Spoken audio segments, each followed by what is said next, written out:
The podcast. What's up, guys? Thanks for tuning into episode 3. Just a quick announcement. David Jang, you can be up next for our next week's podcast. So please hit me up so we can figure out a time to get this recorded.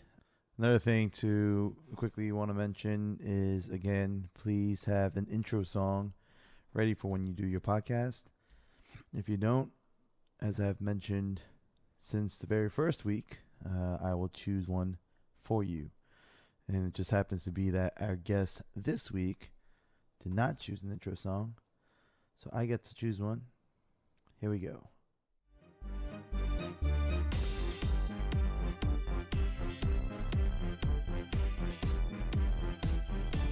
Daddy shark, daddy shark, daddy shark, daddy shark.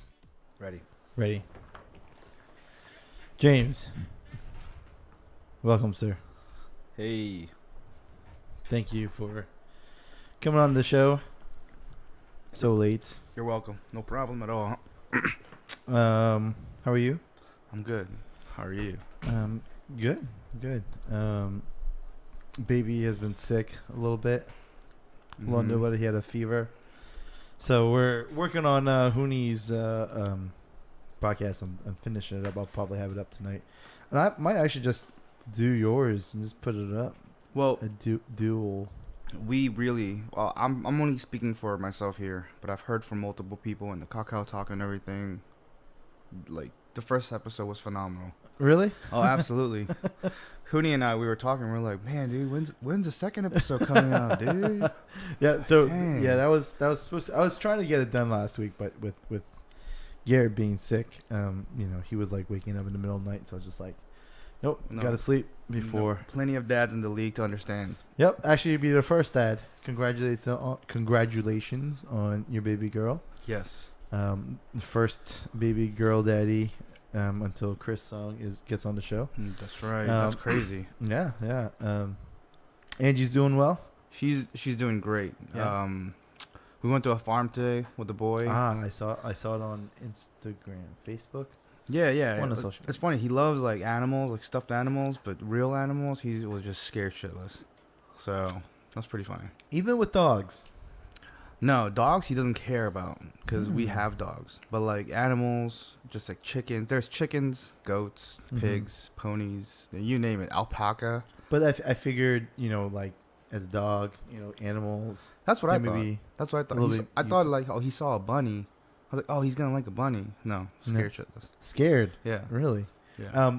We went to Virginia to meet with Party Eve for Garrett's tour, and I don't know. We ended up meeting in like this like penthouse area of this like really nice apartment complex, and I guess they have an apartment complex there where they do meetings because it's like a nice like a central location.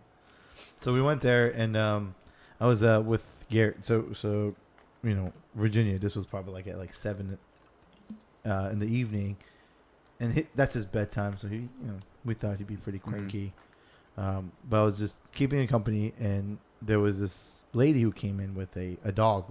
I don't know what kind of dog it was. I'll show you a video of it afterwards. But a super friendly dog, super cute, and I guess this was like his really first time, really like not first time interacting with the dog, but interacting with the dog where like he's starting to like understand things. Right. Right? Okay. So Because I was like, he's been over my house. yeah, right. Yeah. So like to really understand like, oh, this is dog, this is something different, right?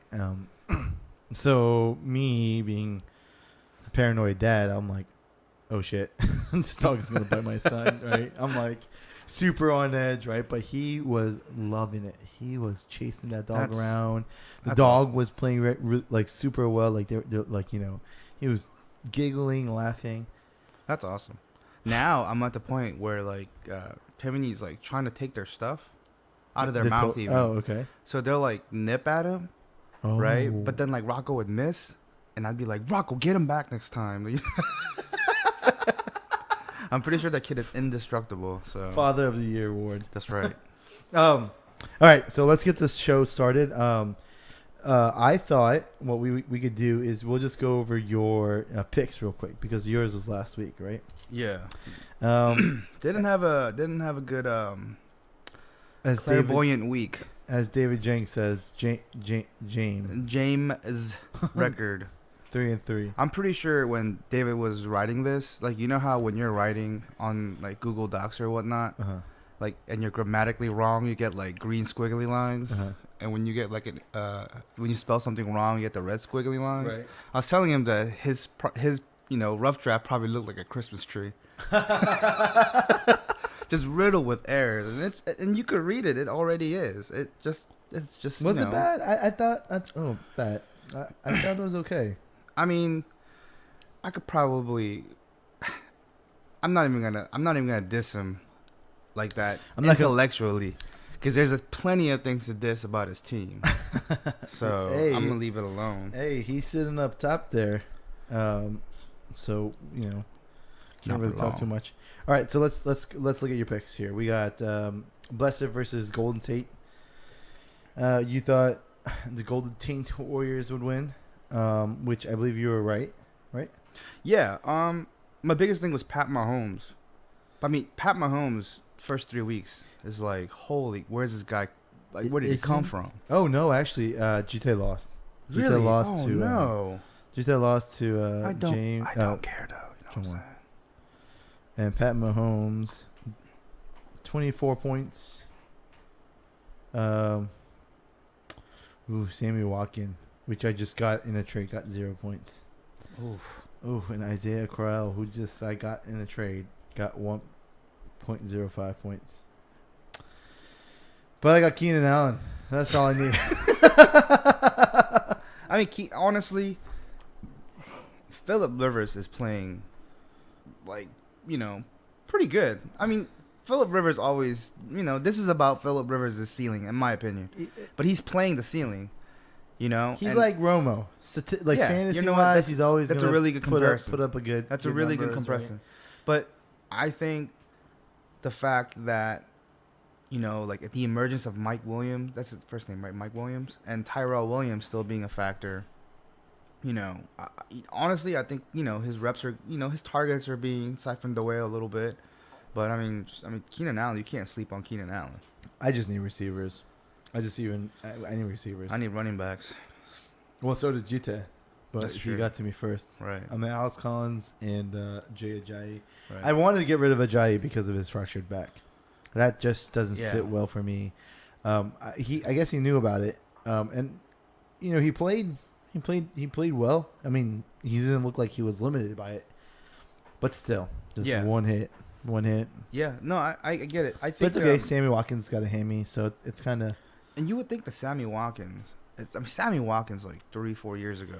It's like, wow, that's talent. Now it's just like, I think it's just bouncing around teams and stuff like that. I talked to Jita about this, and I don't know what it is. It must be something that, like, why don't people want him? Right. That's like if you have a good talented receiver, Tavon Austin's kind of like that too, right? Hasn't he just bounced around everywhere? Yeah, like Tavon Austin. I mean, he's a Baltimore guy. Yeah, you know.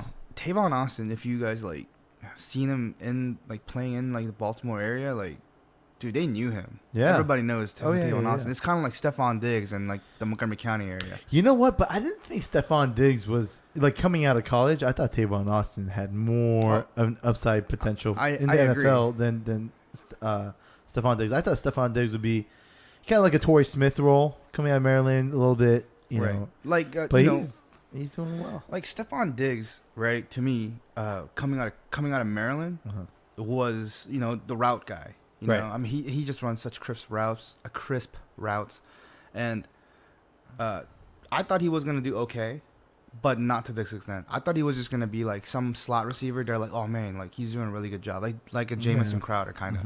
But I mean, he's blowing up. Would you say he's wide receiver 1, right? Adam Thielen. Oh, that's a good question. You know what? I would have up there. I would have to give. Mean, they're always going to be there. Those two. Yeah, I would have to give Stephon Diggs the wide receiver 1 in that situation, just because he's the playmaker. He's the playmaker. Exactly. I mean, he won the Super Bowl for them. You know what I mean? Like, not Super Bowl. Whoa. Playoff games. Yeah. Yeah. Whichever one was. All right, Beat Your Kids versus Scott.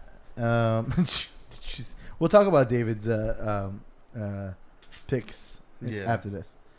You thought the not funny or impressive record, Patriots record, Scott, and did he win? He won last week. He did. Yes, he won last week Against his Chris. cousin. Yes. Man, dude, our league is such a high-scoring team. It's like high-scoring league. It's nuts. It's funny you say that. So I mentioned this to Paul and David, you. And they're like, no, like I think like 150, 140 is average. I'm like, what? Like, I remember like 2 years ago, if you scored 150, that's like probably going to be the best score of the year. Maybe even last year. Even last year, because I mean, 2 years ago, I don't think I was anywhere near the top to the point where I was scoring much. Actually, I think 2 years ago we didn't even do the $10 every week. No, last year was when it was started. Right. So that's when I was like, okay, now I'm paying attention to scores. And usually, if I was at like 130, 140, what was that? I was at 146.38. Right, 130. I'm like, oh, I wouldn't even check what my opponent had. Exactly. I'm like, oh, I got $10. I can go get a sandwich or something, you know? And I think that's exactly that's a really good indication of just how much of a passing league it has become over the past couple of years. Now, if you look at it, all these receivers are just getting like 20 plus points. They are. You know? Like you said, even like last year, like if your receiver can get you 20 points, like 20 to 23 range, that's a good day. Yep. Now it's like, oh, like Adam Thielen got like 35 points. Like that was a good day. Like what? That's crazy. Just look at the scoreboards around oh my the god, league, yeah. You know, it's like high scoring, very offensive oriented. Redskins. Let's talk about your Redskins real quick. Damn, they're looking good. I'm wearing the shirt for none of y'all that can't see. Yeah, I'm wearing the shirt. Looking very good. What are your thoughts? How do you feel? Are you feeling pretty good? I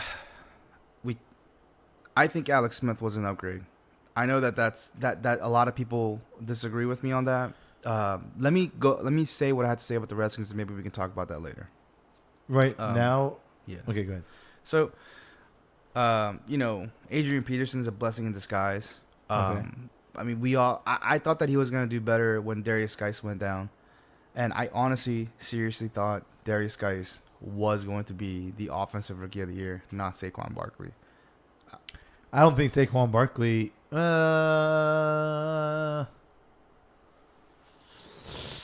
I don't know who the offensive rookie of the year would be. If Calvin Ridley Probably.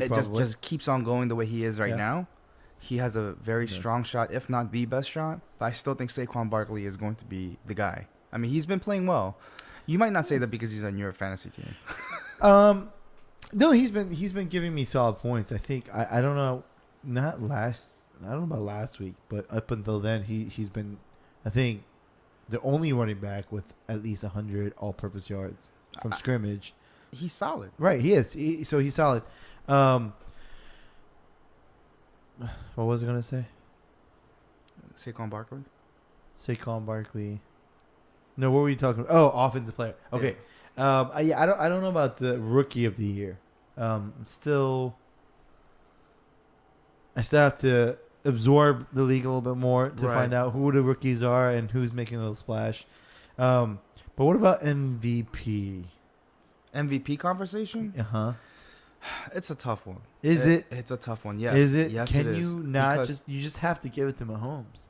I don't think. See, that's what I'm saying. I would say so far you'd have to give it to Aaron Rodgers. He's playing on one leg. What? He's playing on one leg. No. Did you see that week 1 game when he came back? I get it, and it's seriously. But MVPs is not about the best moment in the league. It's about the best player in the league. Absolutely. And currently, there's no question. It's got to be Mahomes. The dude.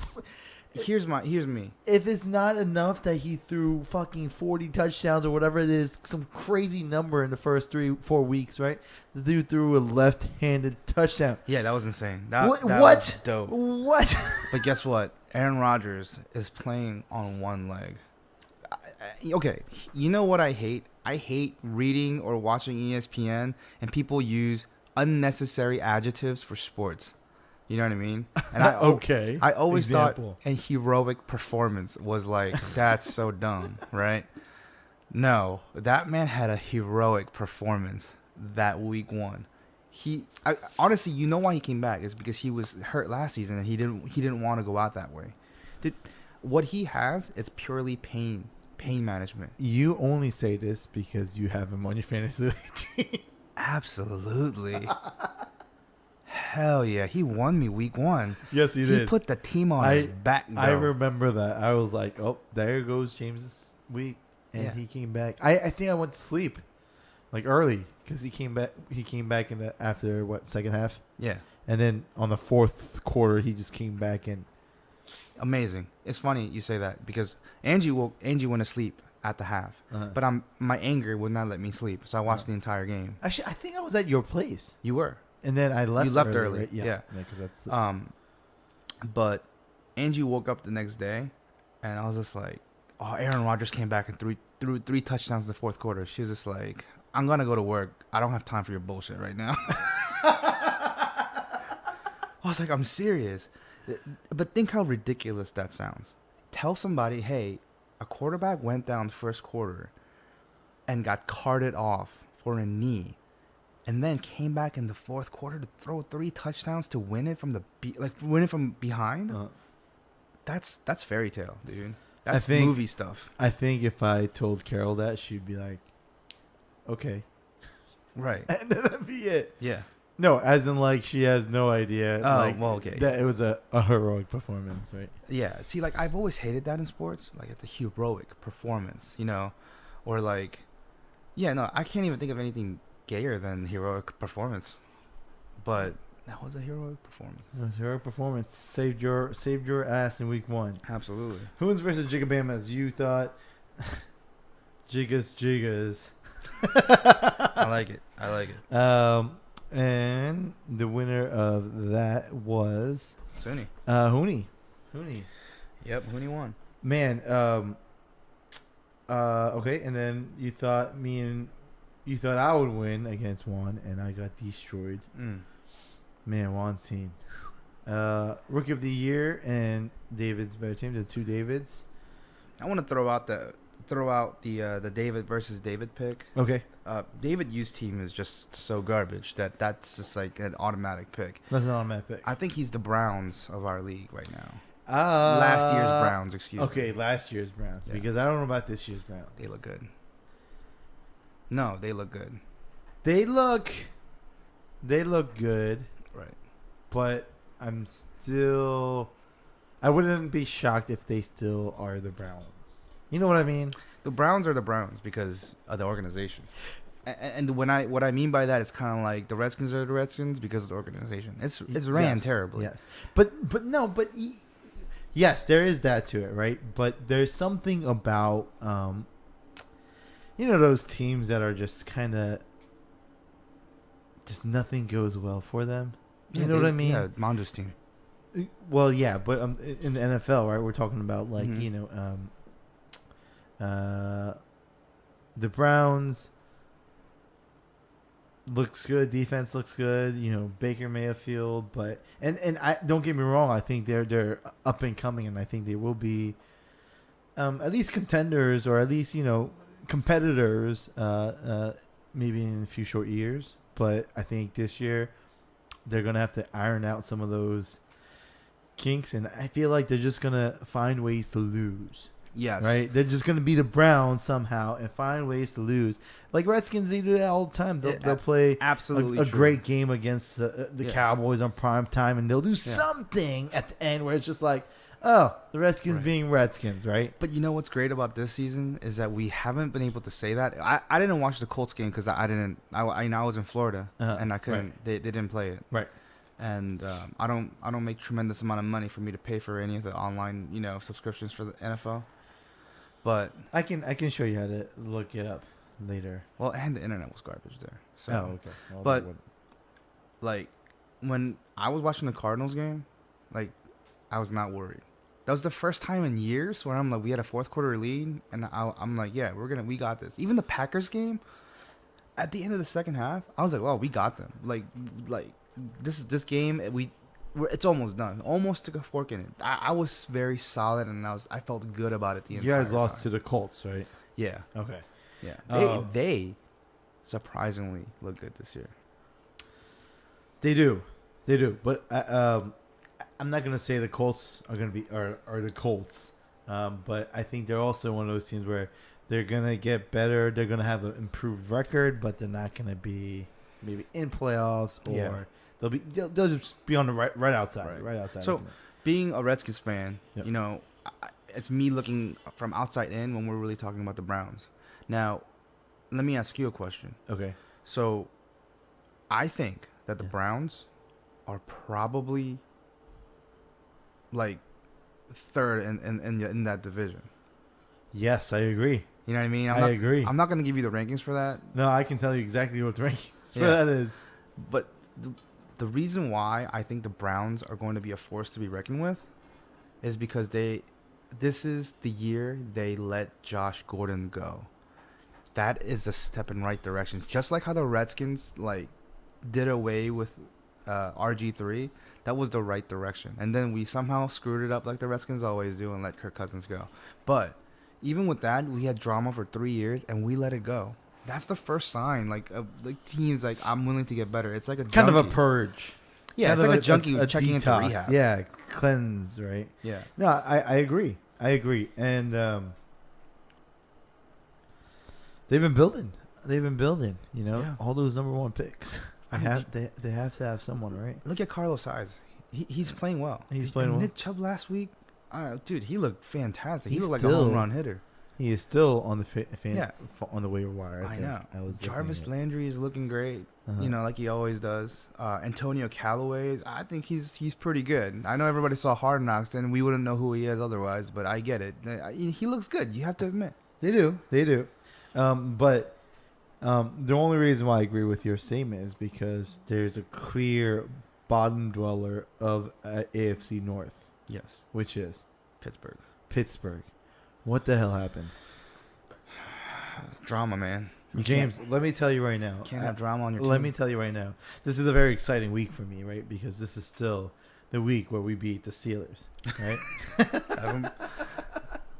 I had some friends over. We were kind of doing a practice run on a different podcast that we were tinkering an idea with. But we're watching it. And, you know, Ravens came out with a quick 14 points, right? Mm-hmm. And I was like, I'll bet anyone here that the Ravens will win, right? No one took that bet, right? But then halftime, they start slipping away. Same old story. You know, second half, they come back, lose in the last second, the fourth quarter. The same old story. I was like, I'll still take that bet from anyone. Well, so we bet $60. So you felt good about it. You felt good about it the whole time. Yeah, we are a better team. Absolutely. That's it. It's just hands down. And this this might ruffle some feathers, but I'm gonna say it. Joe Flacco looks good.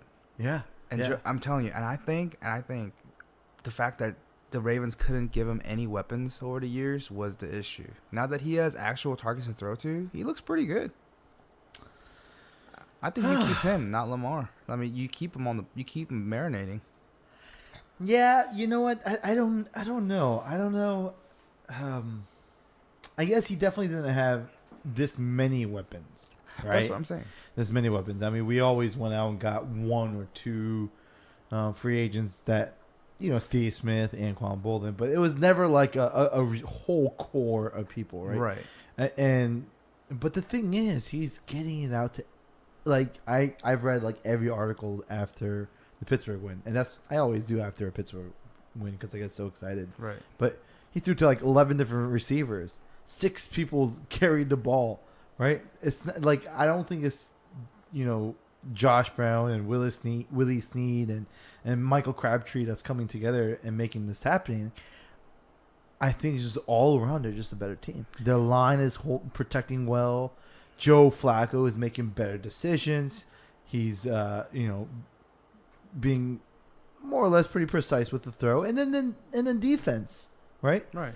I mean, it's the Baltimore important. D looks good. It's important to if you have a good defense, right, you're gonna have offense come out and take away time, get into rhythm of things, right, and then if the offense can kill time, then defense can be it all works together. And I just thought they were a better team, so I was like, I'll take that bet still, $60. No, I have to agree with you absolutely. And I've always said this: a good team with let's say a good team has best defense in the league. Mm. Actually, the Ravens have seen that many times. Very, very good defense. I think very they're number one defense now. Yeah. Actually, right now. Now, I've always said this: if you have a stout defense, yep. right, your team has no choice but to become good. The reason being is because, so many factors. The fact that you're playing, the offense is practicing against the best defense, that's probably, a step up. But I think one of the biggest things is if your defense can, help your offense stay on the field, better chance for better scores. But in return, I've always said you also have to have a competent offense because you can't have the defense out there all the time. You can't have 3 and outs. But see, that's what I'm saying. Joe Flacco is killing it right now. He's spreading the ball, making good decisions. The part of that is because he has 3 competent receivers who've been in the league, who've been playing, and I don't think this has ever been the case for the Ravens because it was always one good receiver and then Bashad Perriman. Yeah. Oh my God. That talk about purging, right? We finally had to let him go. Exactly. What a bust, man! He's with the Titans or something now. He was with the Redskins for a second. Was he? We cut him within right. a week. And it was.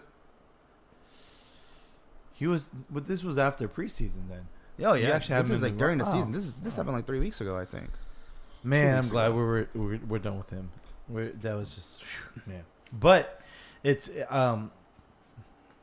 John Brown, Smokey Brown. I would really not want to trade him away. Chris Song. Yeah. I saw that and I was like, wow, that's interesting. But remember that we made this trade before the season started. So if you were to tell me before the season started that Joe Flacco was going to have this kind of year and John Brown, with the quarterback being Joe Flacco, was going to be this impactful, probably would. Well, when John Brown got in the league and he went to the Cardinals, he was supposed to be good. Everybody thought that he was supposed to replace Larry Fitzgerald, Jesus Christ. But I understand that you guys made this trade before the season started. Yeah. But see, I was mad at him for taking Ezekiel Elliott away from me, so I didn't say anything. But you told me to come out and be myself and attack on today's episode, so I'm gonna say it. Yeah, that was a real stupid ass trade, bruh. No joke. I knew from the jump, and I'm not a Ravens fan, that Crabtree was not gonna be the number one. Dude, he's ripping it up on the field right now. Dude, John Brown's a good receiver. Yeah. And the great thing about John Brown, if we're not talking about fantasy, is that he stretches that field. He's so fast. Absolutely. Right? He's just blown by the DBs, the safeties, right? And then once you if you're a safety, you get blown by and you're like, okay, I got to give this guy cushion, right? You start stretching that field. And now all of a sudden these tight ends are making great plays. Willie Snead's right up the slots, right? It's beautiful. It's amazing. It was amazing to watch that Steelers game, not just because I was a Ravens fan, but because they were so methodically moving the ball. It's exciting to watch. It is. It's kind of funny because, I thought Kirk Cousins Redskins. We were like, man, that's an exciting game now. Redskins are actually not a snooze fest watching the game. Exactly. But now it's Alex Smith. I think Alex Smith is good. But Adrian Peterson he's lighting it up, and it's I just can't believe that's happening. It just doesn't make sense. It's funny because the Redskins are a running team now, and it's kind of boring to watch. No, I think for maybe a general audience, maybe it is, but people who love football, that's not boring. I love football, and you're right. But you people who understand football appreciate a good one. Absolutely, it's kind of like, have you ever heard people if you watch good boxing, people will be bored out of their minds? Have you ever heard that statement? As opposed to what statement then? So it's like when Floyd Mayweather fought Pacquiao, right? Man. Like Mayweather was doing exactly what he was supposed to do. Like that was the game plan. That was good boxing. People were saying he was running away and blah blah blah, but people who love boxing, they told me, they're like, no, that's good boxing. He had a plan. He executed perfectly. But it was boring because he was so good, right? You want to see him go duke it out. That's exactly what the NFL's turning into. They want to see these the scoreboards going up. You know what I mean? Timeout. Sidetrack. Just because you brought up boxing, right? Vasily Lomachenko. He is. Man, I don't know how I discovered this guy. I randomly saw him on YouTube or on a Facebook clip or something, right? And that day, when I discovered this guy, I think I watched 3 full of his fights, right? Just highlight after highlight of this guy boxing, right? And let me tell you, this guy makes good boxing look like a lot of fun. This guy is insane. He's a phenom. He's like the way I explained it to Gita, because Gita used to box. Yeah. No, I was getting ready to say, I'm like, I feel like the only person who can have a good commentary on this is Gita. Yeah. So I actually spoke to him quite a bit about this guy, and I think I'm pretty sure I introduced him to it. Like, right. I got him in his radar. He was saying something about like Vasily is in the light or welterweight, right? And usually the boxers that get most hype and stuff are in the like heavy and just the heavier weight class, right? Mm-hmm. But this guy, right? He's oh my god, Ukrainian, Lithuanian. One of them motherfuckers. He's Lithuanian, and this guy is a beast. He's a beast.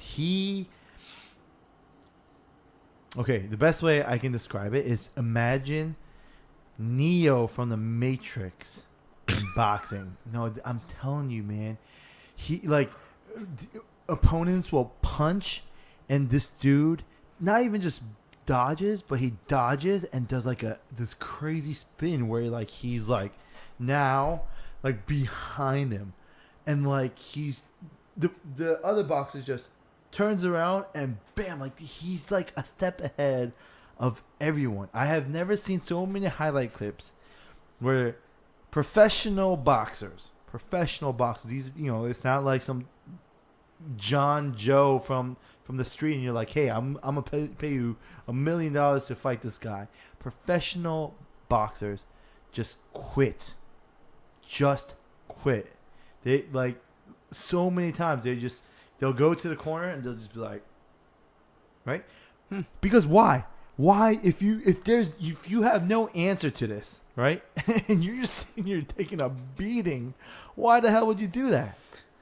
Because it's boxing. Yeah, I don't know. I honestly, if I was a boxer or if somebody puts me in a boxing match and a bunch of people are watching, and even if I know I'm like, ooh, this guy's gonna get me, I'm gonna let him get me versus me bitching out. You know what I mean?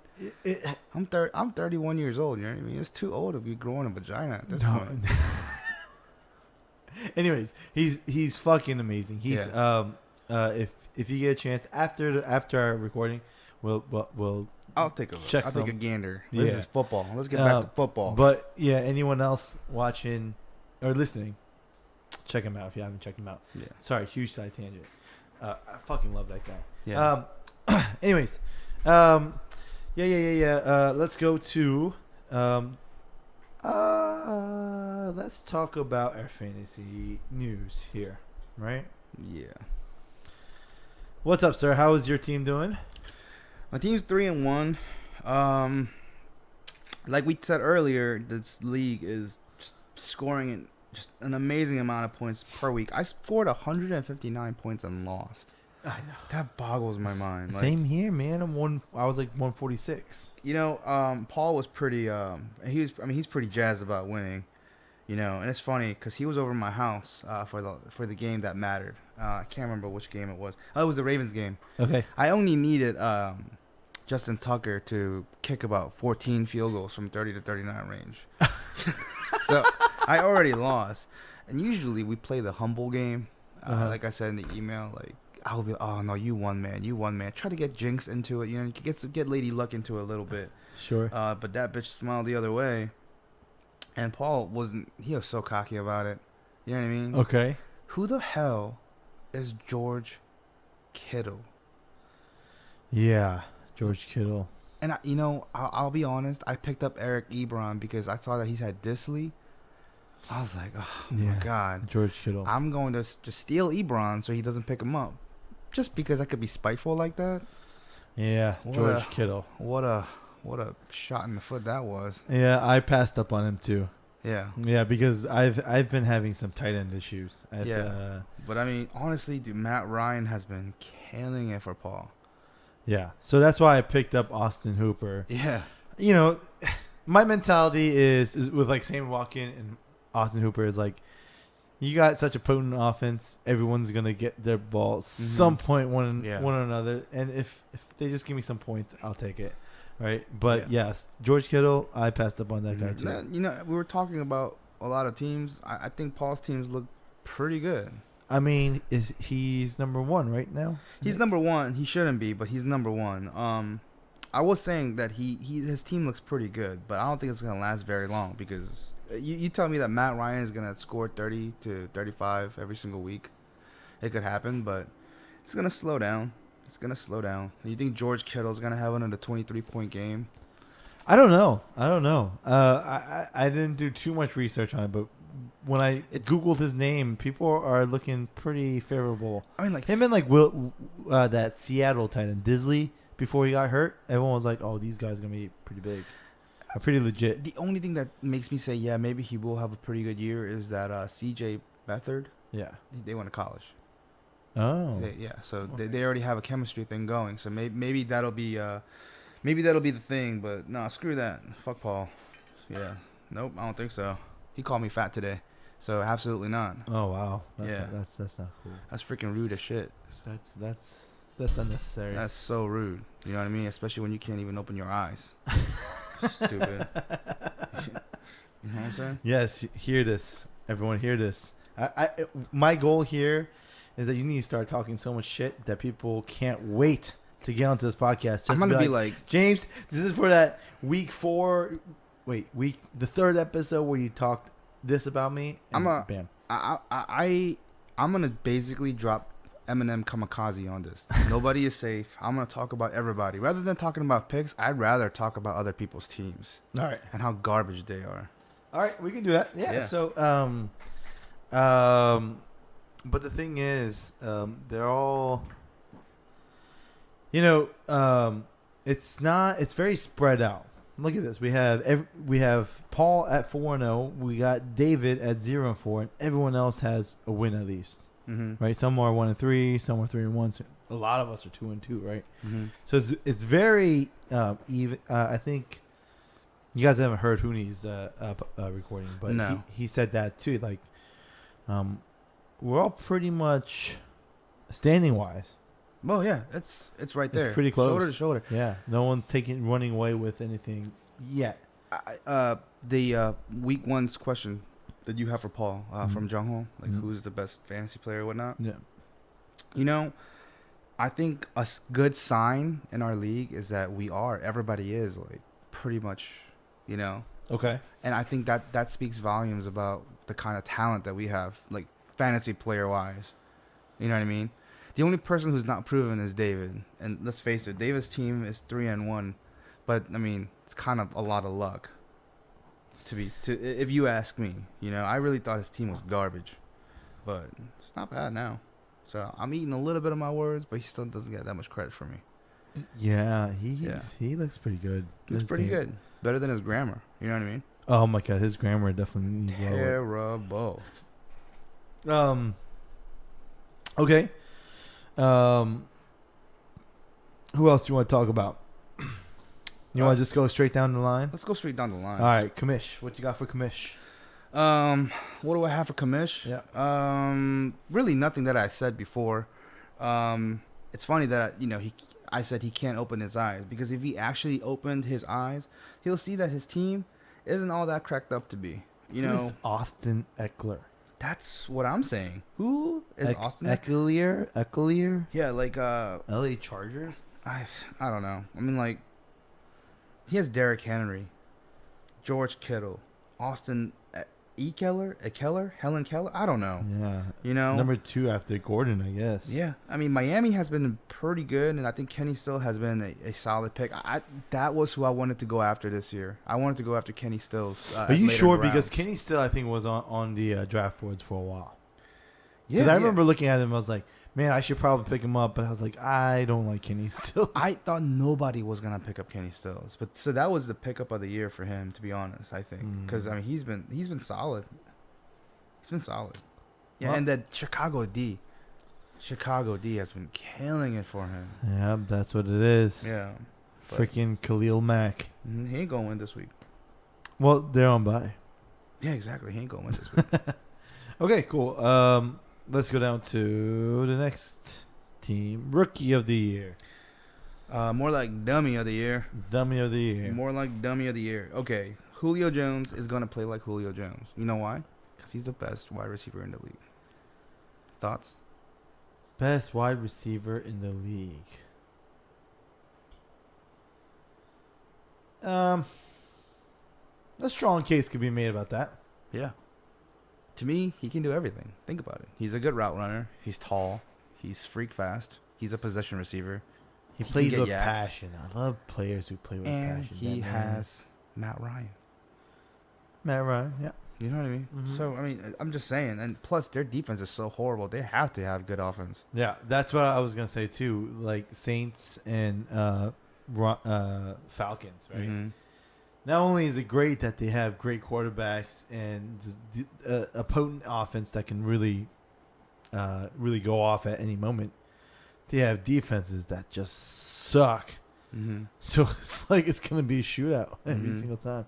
I love it. I got Drew Brees, Mhm. except he did not score me a fucking touchdown last week. Drew Brees? 0. That's how Juan won. Actually, Juan yeah, he would have probably beat me. Even. said no one ever until this year. Wait, we're not at 1 yet, so Yeah. let's relax. I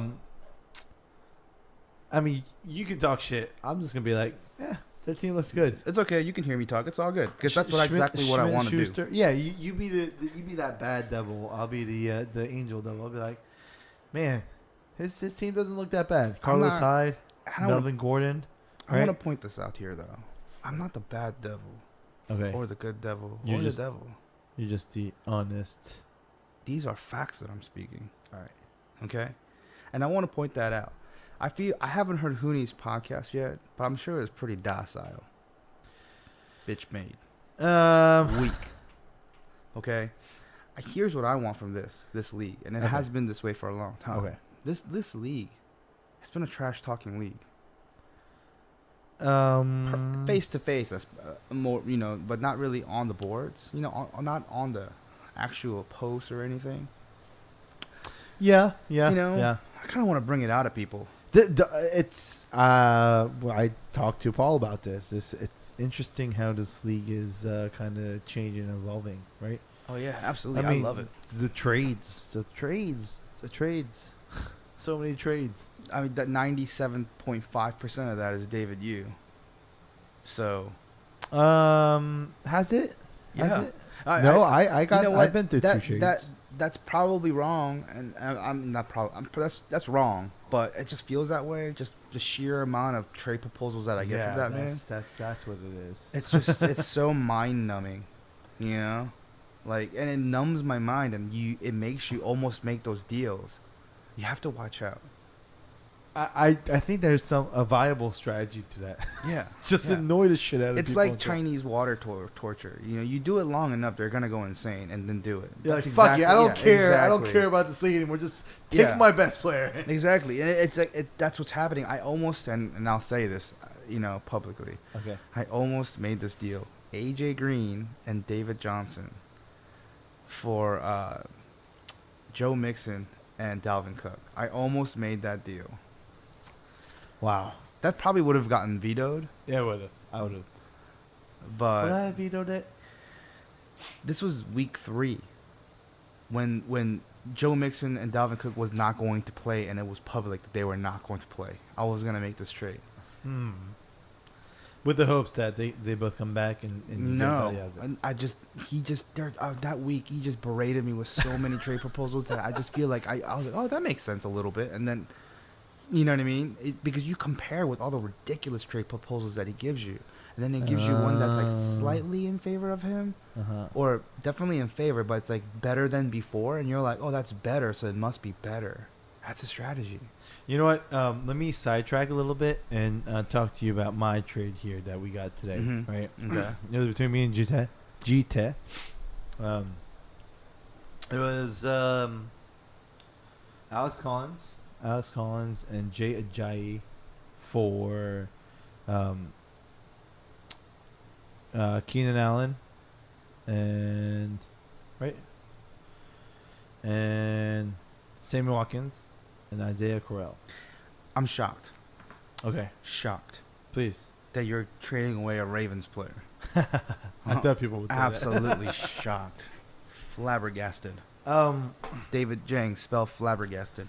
So, the only reason why I want to bring this up is because, well, news today. But the process. Let's talk about the process. Okay. Because let's teach David you how a legitimate trade should go. So Not basically teach a rapist how to date. Okay. I guess we could try, right? Jita wants he needed running backs. I needed receivers, right?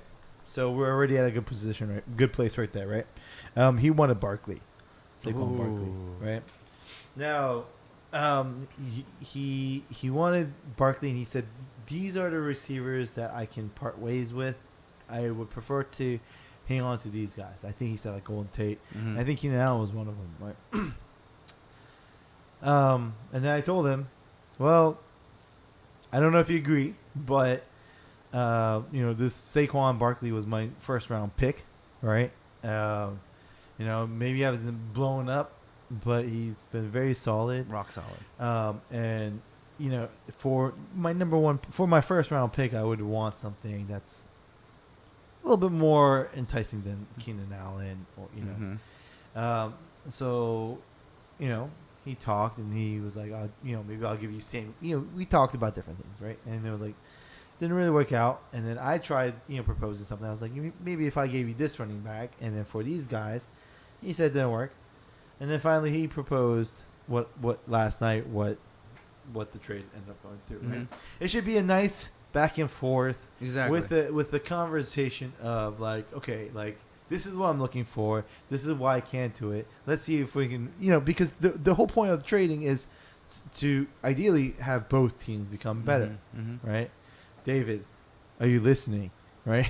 Please. Are you listening, David? Please. Right? So, and then once it's, it's like ironing out it's Absolutely. It's awesome. That's how It's it is. Honestly, I've always looked at trades like this, right? Two players need something the other player has. Yep. Right? Now, both players are going to let it be known what they want, what kind of players they want. Right. And then they discuss over it, different trade proposals here and there, and then meet at a reasonable space Middle, right. called compromise. David, are you listening? David, are you There listening? is zero compromise with him because he lives in a fantasy land where he thinks that Matt Breida is going to finish the number one running back in the league. And it's just incredible. Incredible. And then he tells you, like, this guy's going to blow up. Every week, if you notice, he picks up a wide receiver and he talks about how he's going to blow up. This week, I believe he picked up the Houston wide receiver. I forgot his name. I'm going to look it up right now. We could look in the transactions. Kiki? I don't know. He said Kiki. I have no idea because he's probably garbage. So, I don't know. Honestly, I don't know. There's no way that you're going to make that guy stop he picked up his kicker. No, he said he picked up somebody. He said he picked up I'm looking at it right now. It's a Houston receiver, Kuti. Kiki Kuti. Kiki Kuti. That, Who the fuck what a name. Oh, I see. What a name. Man, it's so bad that I don't know like half of these people. Like, who the hell is CJ Uzuma? Tyler Eifert went down. That's the Oh. that's the next guy up. Oh. You know. Man, did you see that? Yeah. Tyler. Oh, gruesome. God. It sucks because did you see his interview? No. Oh, dude. What did he say? He's talking about how hard he worked and like blah blah blah. It's just, Dude, dude, this sucks. Tyler Eifert was one of those players where, rookie year fantasy, I was like, this kid is going to be good. I picked him up. He got hurt. I was like, damn it. Tyler Next Eifert year, I thought, okay, he's going to come back. He's healthy now. Picked him up again. Went down again. And then I think maybe even third year, I picked him up in the waiver wires or in free agency and went down again. Never again. He's been hurt every year. Never again. It's and crazy. then the only reason why I picked him up was because I was, again, having tight end trouble. Who did I have? I had O.J. Howard. I ended up letting go for... I don't know who I picked up at first. Yeah. But that person went in IR, I believe. I think one of the better moves that I made this year is picking up Zach Ertz. The tight end game tight end game have been real shaky. I feel like around the league, except like Travis Kelce and Zach Ertz. Zach Ertz has been solid for me. Zach Ertz has always been solid. Yeah, solid. I'm very pleased with that pick. Let me actually go to my. This is really bothering me here. Draft results. Here we go. Because I know I picked up a tight end. Evan Engram. That's who I picked up. I picked up Evan Engram. He's also one of these guys where I'm like, last year I thought he was gonna be really good. Wanted to pick him up. Juan picked him up. Yeah, and he actually did well. He actually produced absolutely. pretty well in his rookie year. So I finally picked him up, and now he's. I don't think he's on the IR. I think he was out for a couple weeks. But more than a couple of weeks. Yeah, at that point, it was like a sprained MCL or something. Something like that. Usually, any knee ligament injuries that coming back in 2 weeks, it means you're playing with tremendous amount of pain. So I couldn't hang on to him. Yeah. So I let him go. I was like, I'll just start streaming tight ends. Yeah. So I got Tyler Eifert, and then it looks like you could do it this year though. Yeah. Austin Hooper. We'll see. We'll see how it goes. Let's see. Shall we continue to your shit talking? Absolutely. What time is it? How long is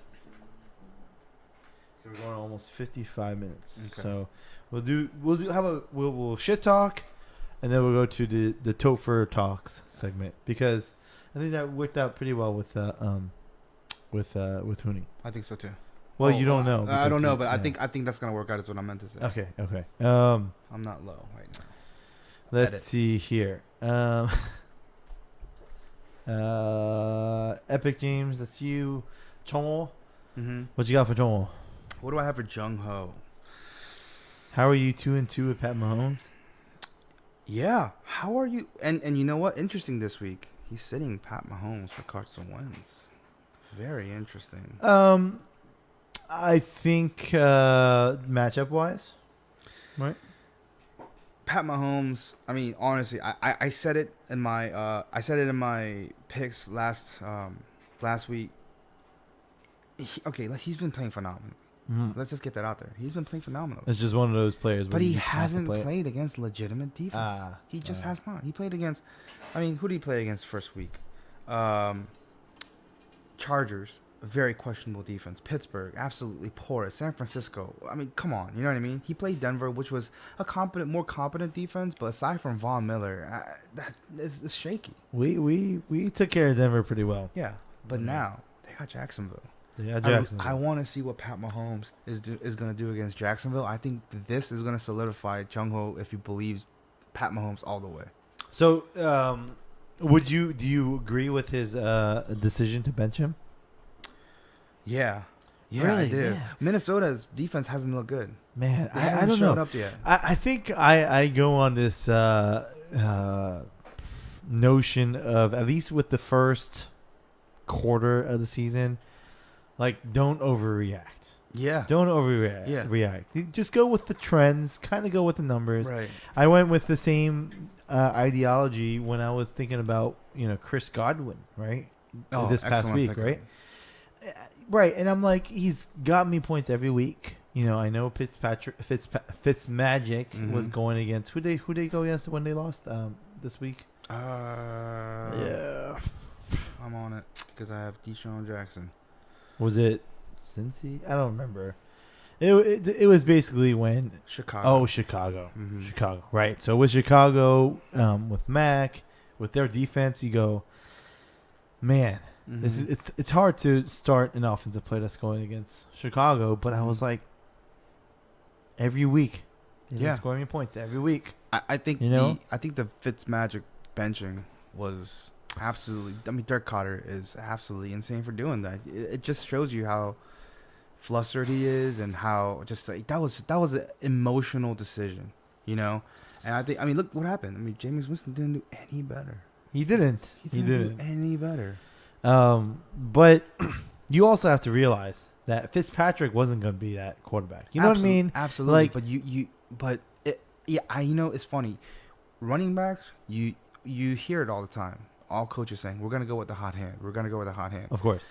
You never hear that with quarterbacks. Quarterbacks are a different animal. Absolutely. I mean, you're talking about building franchises but you around. can't deny the fact that the man has thrown 400 yards every game this season. Right, but what I'm saying is you have Jameis Winston, who is clearly your franchise quarterback, right? And you can't put this old journeyman veteran quarterback as a start. It's like with Nick Foles and Carson Wentz, right? Like Nick Foles won you the quarterback the Super Bowl, right? Won you to the Super Bowl, right? But when Carson Wentz is ready to play, how are you going to deny him the job? That's saying, Nick Foles, you're doing well. Right. We're going to make you our quarterback, right? No, you have to give your franchise quarterback the reins, right? I've always liked, liked is not a word that I want to use because it's the Eagles, but I always thought that Nick Foles was a competent quarterback. Yeah, I agree. Always. I agree. I mean, he shows a sign of like being a good quarterback at times, and then most of the times he's mediocre. You know, and Carson Wentz, his rookie year, looked phenomenal. You're right. But this is a completely different situation because I don't think you can put Jameis Winston in Carson Wentz level. I think Carson Wentz is fantastic. I mean, one of the better quarterbacks throughout the year. I mean, Jameis Winston is the franchise quarterback, though. That's what I'm saying. You know what I mean? I agree with you. But matter of the fact is, he got in trouble. You know, he served a suspension, and that's his punishment. At the same time, you know, kind of shitty for him is the fact that this journeyman, you know, he's killing it. Apparently, he told the coaches that Fitzpatrick is going to start blow it up because I guess he was doing well in practice and stuff. Right. But still. Yeah. But I mean, let me ask you this question. So say Jameis Winston plays the next 3 games and he's stanking it up. What do? Do you go back to Fitzpatrick? Yeah, I don't know. See, that's what I'm saying. Now, say that happens and they go back to Fitzpatrick and they start winning again. The interesting thing will be if they just barely miss the playoffs, if they're gonna blame Jameis Winston. You know what I mean? That's what I'm talking about. If that happens and they are starting to get sold on the idea of Ryan Fitzpatrick to be the quarterback, maybe not for a franchise, maybe more like a Alex Smith deal, like a 3-year or just an intermediate solution. Then they could try to trade Jameis for someone, try to get some value out of it. I want to point out the fact that you can't put Fitzpatrick and Alex Smith in the same category there, my friend. I don't think you can. I don't think you can. Fitzpatrick, for some reason, always has these 1 or 2 games that he blows up every year, and then he just sizzles up. Alex Smith is a little bit more consistent. Yeah. Well, a lot more consistent. I want to see more out of him this week. We have to. New Orleans. If you don't score 40, you're not going to win the game. Yeah, I'm hoping it's a very big shootout. Yeah. I hope Drew Brees scores, and very possible that he might break the record, Peyton Manning's record. Oh yeah, you're right. All-purpose, all yards. That's gonna happen this year. Yeah, he's like 200 yards away. Yeah, exactly. It's gonna happen this week. Yeah, it could. All right, moving right along. Hoons. Good old Hooney. Good old Hooney. Yep. Yeah. Ooh, starting Blake Bortles, DeAndre Hopkins, Adam Thielen, Cooper Kupp. Man, he has been trying to trade me Cooper Kupp for a lot, and then Cooper Kupp blows up, of course. I think he's the Joe Mixon, Mark Ingram, right? Yep. Yeah. He was him. I think we have already talked about it in Kakao. I know a lot of people have talked about it personally. I think that was a big mistake. Honestly, Mark Ingram, he's Alvin Kamara. If Alvin Kamara showed signs of, just like, oh man, maybe he's not that good. Maybe he can't take the workload. That would be a different story. No. He is killing it. Oh man. So he does explain this a little bit on his on the episode or on his episode. Mm-hmm. And it's I guess a little bit more of a personal taste for him for the injuries and things like that. See, that's an emotional decision. He's being a woman about it. You know what I mean? Well, like for me, I wanted to get rid of Jay Ajayi for that trade because he has fractured back, right? Yeah. Like sometimes like that, you know what? If Joe Mixon, he's got that meniscus, but still, it's still a procedure, and yeah, you should probably keep. It's going to be in the back of your head. Right? I'm going to tell you guys, medically, that procedure, right? It's you can literally think of it as taking the scab off. That's that's why he bite. So it's still a surgery. You're right, but you're really recovering from the surgery, not from the actual procedure. Of the knee, you know what I mean? So that's why I'm like the only thing that has me saying that maybe Mark Ingram was a good idea is the fact that why was he suspended? He for PED, right? Yeah, exactly. Yeah. Exactly. Yeah. If I was a Redskins GM, I'd be like, guys, we're gonna throw this season away. Everybody get your steroids out. We'll give 4 games away. He might come back a beast, but you know what? The fact is, do the Saints take snaps away from Alvin Kamara? No. Exactly. No. Yeah, it's. I think he's focused too much or thought too much about the results of last year, where they're both 1,000-yard rushing. Yeah. But remember, Alvin Kamara just kind of broke into that scene that year, right? Yeah, exactly. Now he's known. He's known. He's gonna be that back. Yeah, man. but he's see, gonna be that back. The thing about Hooney is that he has D-Hop and Adam Thielen. Yeah, he does. And McCaffrey is one of the better fantasy running backs this year, so that's really carrying it. But I think that Blake Bortles thing, he's getting cute. You're getting cute over there, Hoons. I don't know about this one. And, yeah. This is going to be. I'm not sure when this is going to be actually made public. I'm not sure if this is going to be before this week or after this week, but I'm gonna try to do it as soon as I can. No, take your time. Hopefully this week. I don't know, man. That Blake Bortles thing, I think that can bite him in the butt. But instead of Matthew Stafford, like why? That's what I'm saying. But you know what? Maybe a good thing will be to go look at the quarterbacks that are available, and see if Blake Bortles was absolutely the right decision. Let's see, Joe Flacco against Cleveland. Okay, he's available. He's the number 1 available quarterback right now currently. So this isn't even the waiver. This is free agency right now. Man, I mean, they've been hot in the red zone. Mariota against Buffalo. It might be another interesting one that you can pick up. Yeah, but with Buffalo, you just never know. Yeah. So he honestly, in his situation, I think I would have went with Joe Cool. Ooh, and Mark Ingram making his debut against Washington. Yeah. Oh man, I think that is going to be very interesting because.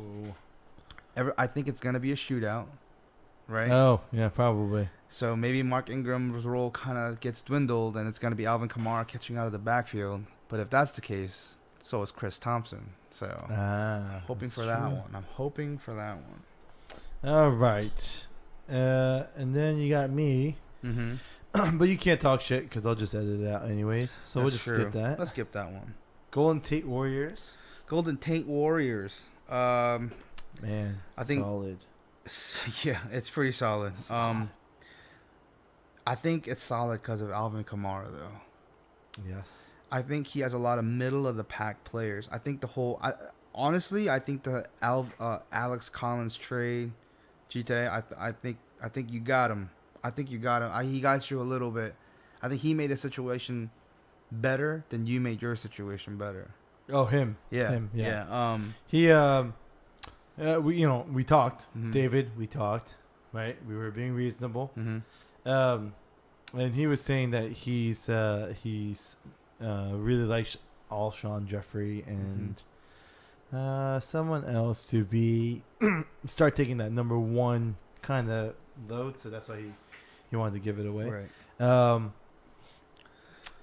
Yeah. It benefited both of our teams. Yeah, pretty well. But I think you know? I think it truly, like, I like Golden Tate. Yeah. Golden Tate's, you know, that's why he names his team named after him. I'm not sure if he just goes after Golden Tate because he wants to keep the name. No, he really likes Golden Tate. No, but Golden Tate's solid. I think Alshon Jeffrey. I mean, he's the number one receiver of that team. He also Jamison Crowder. He believes Jamison Crowder. I don't believe in Jamison Crowder. But he says that right now the offense is so like Chris Thompson AP oriented that once defenses start kind of focusing on them, that Jamison Crowder could be this. You know what? He might be right. He's already doing better than last year. Yeah. But I think the fact that Josh Doxson is not a very good receiver, and Paul Richardson just got here, I think he'll take advantage of that fact, and Jamison Crowder is going to be the number one receiver. But I don't even want to talk about that because Des Bryant is sitting out there not doing anything while we can get him. But that's another story. That's just, I don't even want to get into that. That's also one of those things like, why don't they want him? Right? Same Milwaukee and Savon. It's like, why don't they want him? Yeah. Maybe they're just not worth the trouble. All right. Moving on. One and only. Man. I've never seen him this high up on the ranking ever, and it's still low. Like, good on you, man.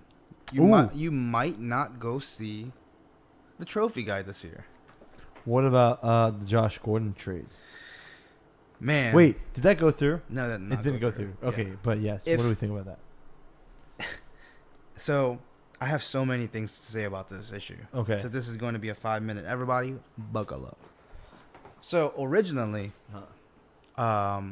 before the Josh Gordon, Joe Mixon escapade went down, it was almost Joe Mixon, AJ Green, and I have AJ Green. You wanted to trade away AJ Green? I wanted Joe Mixon. Really? I wanted Joe Mixon. But I wanted Joe Mixon with Dalvin Cook. Okay. Right, but once again, David did his classic. I'm gonna berate you with whatever the hell. And I actually considered AJ Green, Joe Mixon straight up. I actually considered it. Right. Really? And then, without any, and he was still talking to me about this. And then I said, "This Josh Gordon for Joe Mixon? Is he insane?" I'm like, either he thinks that I'm a total idiot, and I think that's exactly what it is. Like, this dude is going to trade for a guy who showed up at the Browns facility high as hell, that goes to a Belichick system where it's absolutely no shenanigans. Yep. And is willing to give up an actual running back one for him. Yeah. Insane. Edelman's coming back, David. Exactly. That's why I rejected it. If one, Edelman's coming back, which means you're now wide receiver 5, whatever you are now, right? Two, you have to get your shit together, exactly. Right? You came from the Browns organization where you're smoking weed every year, right? And they still kept you for 3-4 years, whatever exactly. the fuck it was, right? It's insane, right? So obviously going to a different organization that's, much more strict, right? Mm-hmm. But more importantly, like, I don't know if you've, at least what I've seen with the Patriots offense lately, that makes Tom Brady seem like he's ageless is it's done. Well, it's just dwindling. timing routes, yeah, right? Quick slants, quick throws, right? What is Josh Gordon good for? These long big home run hitting plays. Right. And like, honestly, he would make more sense to be in an offense like the Ravens than say Tom Brady's offense. It's interesting because I saw that the Redskins went after Josh Gordon. Okay. Right, and I thought, oh man, like that would have been awesome. Yeah, actually he would have been, I think, better than the Redskins. But see, like I think you're right in the sense that he needed to be in a system like the Ravens where there's already an established wide receiver core, and adding him would just be cherry on top of the cake. Oh, I mean, that would, it would be two like, deep threats, two playmakers. That's what I'm saying. Like, I think he needs that right now. I don't think he has the mental ability to take on the number one role. And right now, like you said, Patriots they don't look like the Patriots. They look like a middle of the pack team right now. Isn't that crazy? So the fact that I love it. the fact that the Patriots organization went after a head case, it's desperate. Yeah, It's desperation. Yeah. Or they're gonna go with that story of, oh, Bill Belichick can keep him under control. Right, but going back to Wan Young's team, I think he got real lucky with the whole Jared Cook thing, and I know Royce Freeman isn't really going for him, but it's funny. Let's say when Mixon comes back, I mean he doesn't have Gio anymore, so you're gonna start what? Alfred Morris or Latavius Murray, like, dude, his team's enjoy it. He's gotta enjoy it now. He's gotta do something. That's what I'm saying. You better hope Odell Beckham and Mike Thomas get you the way what they have been, because maybe I'll send him something. That's why he wanted Joe Mixon, because he doesn't have a running back. I'm telling you, man, you got zeros in that spot. You might be going right back down. Yeah. Especially if you got that, if you have no running back. Mm-hmm. You start reaching for running backs. You know what I mean? Exactly. You'll start giving up a little bit more than you should. So before I picked up before last week Nyheim Hines' performance, I was very shaking my boots. I'm not saying Nyheim Hines is going to get me 20 points every week, everyone. I don't think he will. But it got me in a little bit more comfortable place where I was like, okay, maybe I don't have to give up a lot for a running back. Mm-hmm. That's why it's just a little. David has been very frustrated with me. All right, moving on. 28-3, Scott's place. What Scott's?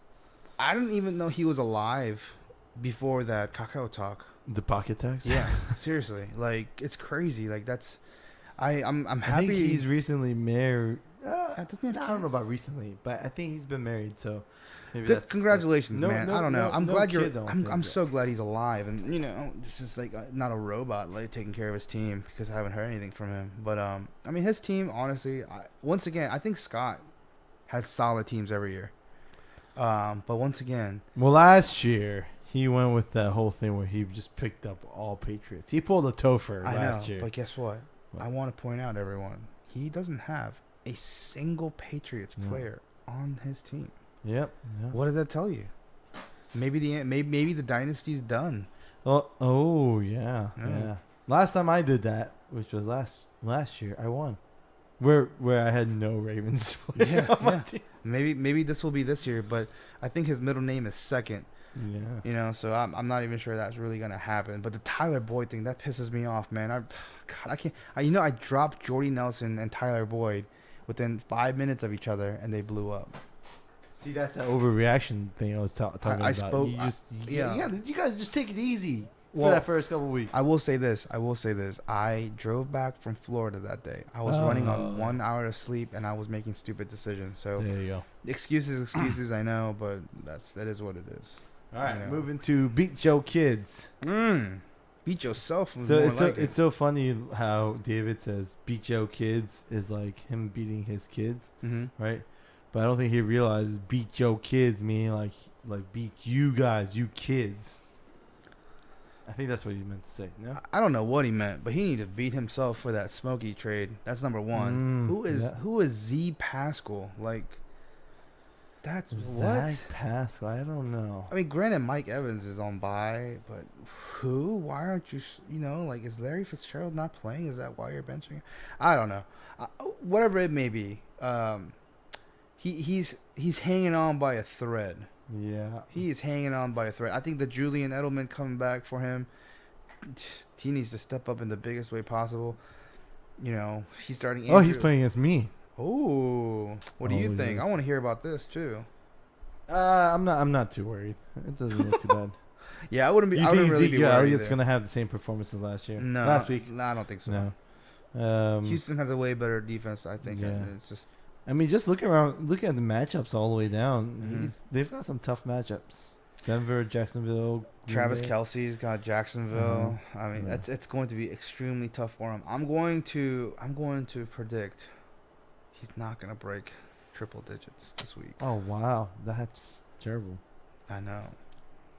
Okay, that's how he thinks of you, Chris. Man, I love him though. Yeah. I really do, Chris Young. The other. But damn, it stank. Other daddy of a girl. That makes you guys two. Moving on, Jigabamas. Maybe the whole 2-kid thing is like a theory. Like once you have 2 kids, it's just like you just don't have time for fantasy, and your team's gonna be garbage because it's another 2-kidder right here. You know, look, if you think about it, Wan Hyung, Chris Young, and JB Hyung, they all have 2 kids. They're bottom dwellers. Well, there we go. I'm only having one. So I guess in next year I'm gonna be right there with them. But yeah. I mean, the man has Kareem Hunt. I feel like and you know what? I think JB Young suffered from benching, because I know he benched. He's the one with Calvin Ridley. Yes. Yeah, he benched Calvin Ridley when he went off. I'm not sure if Mitchell Trubisky. Did he bench him? He picked him up this week. Picked him up this week. Okay. Yeah, he ran with Fitzpatrick for a little bit, and you then just go with the hot hands, right? I know, and then he got Deshaun Watson back up in there. That's pretty funny. I like that. Michael. Thanks for taking Tyler Gabriel from me. I was gonna pick him up. Calvin Ridley. How many of those games is he gonna have? I think he definitely took the second receiver mantle away from Mohamed Sanu, the old faithful. But yeah, I mean, honestly, if you look at his team, I mean, Will Fuller, Calvin Ridley, like unsung heroes of that team, of their respective teams. It's okay. Yeah, it's all right. 1-3 team. I can see it. David's better team last, but certainly the least.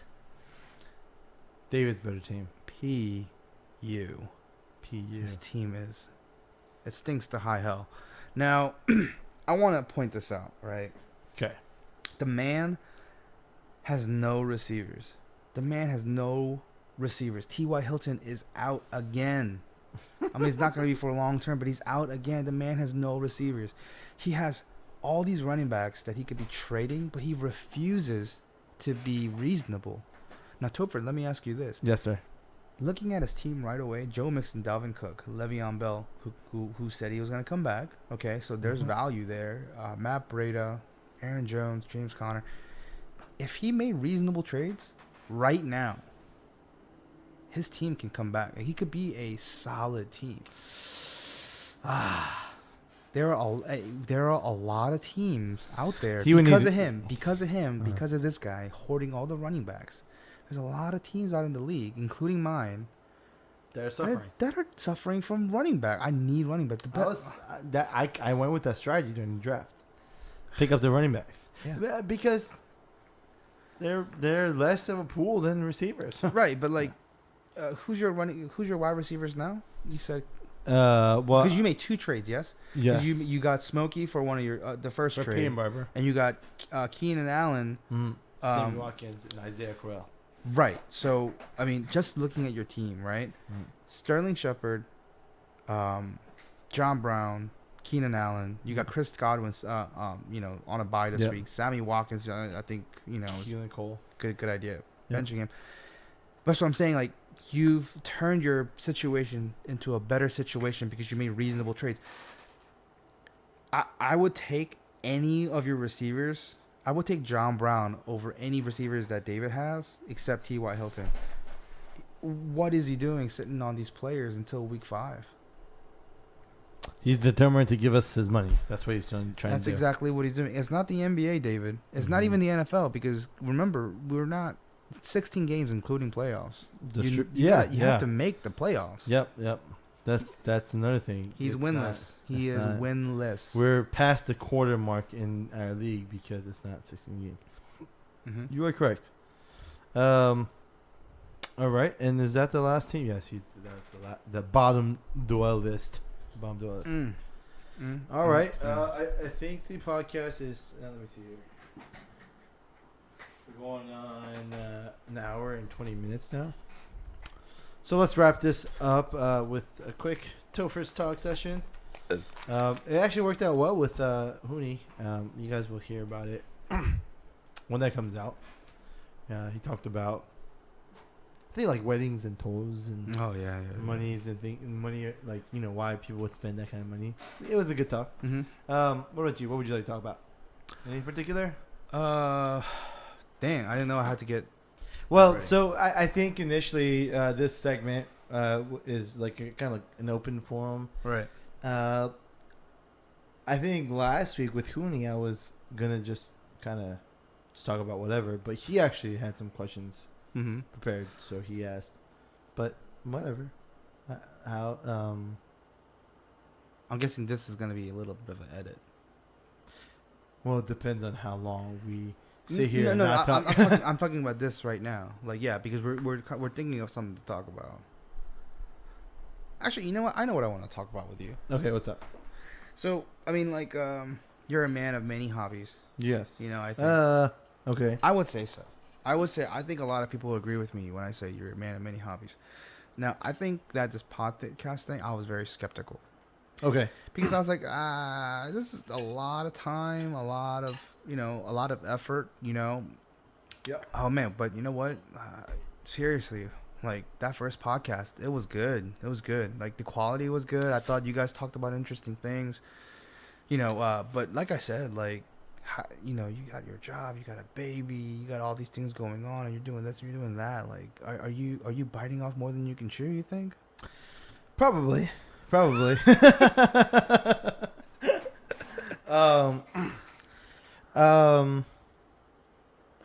even that first episode. What's going on?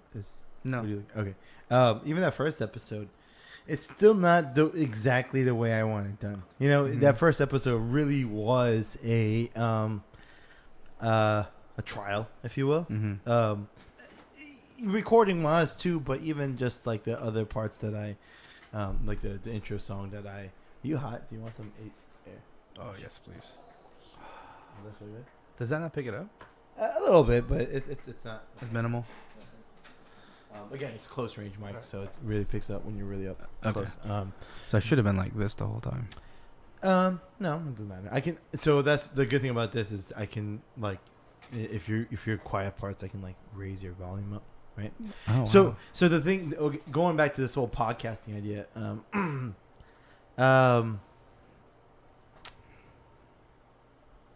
yeah, the whole idea, Like, I want to know what made you say this is what I want to do, because you're giving up a lot of your time, spending a lot of effort on this. And I'm not criticizing you, because this is, what time is it right now? Right now, currently it's 11:30 at night, and I'm enjoying this. I really am. Yes. So, story time with the beast. Here we go. Everything kind of started with when I got grounded from Carol. Yes, I know. There goes my man card. He is my man card. I don't know what it was. Oh, you know what it was? It was she was upset with my teeth. Yeah, You're gonna have to explain what you mean by grounded, my friend. Yeah, I know. So here we go. Sorry. She was upset with my teeth. I after we got married, I hadn't gone to the dentist in a while, just because we didn't really have like. I didn't want to pay for like dental insurance and stuff like that. No, and I always had like strong teeth. And, no, it's one of those. Ain't nobody got time for that things. Yeah, so I didn't really take care of it, and there'd be nights sometimes where I would like pass out without brushing my teeth, taking care of it. But when I went to the dentist after we got married, after we had Garrett, I had quite a bit of filling, quite a bit of work I needed done, which is a little bit of money, even with all the deductibles with the coverage and everything. So she, I don't know, was upset. Not like super upset, but she was just like, okay, you're grounded for a month because of this, right? Right now, what does grounded mean? Grounded. Yes, what is the grounding entail? So for me, it was, I would come home, I would eat dinner, help clean, whatever. Then we would put Garrett to bed, and then once Garrett goes to bed, I would come down here and I'll play games. World of Warcraft, PUBG, Hearthstone, Diablo, whatever the hell is we're playing, with Cream or whatever. I'd play games, and then Carol doesn't like me playing games. She doesn't like me playing games to the point where I'm like going to sleep late, because I wake up early for work or doing podcasts until midnight. Right, but this is but again, so this is like a one-time thing. Right. This was like every night, right? Right. So she was saying no games for an entire month, right? And my initial reaction was like, pfft.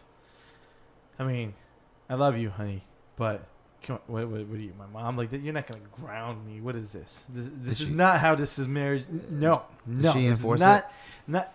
No, actually, surprisingly, I don't know, just randomly had some weird thoughts. But I had this thought where I was like, you know what, fine, I'll go with it willingly. I'll agree with it, and you know what, I'm gonna take that month off of games and do something productive with it. I didn't know what it was gonna be. Right. Wait, is this the month?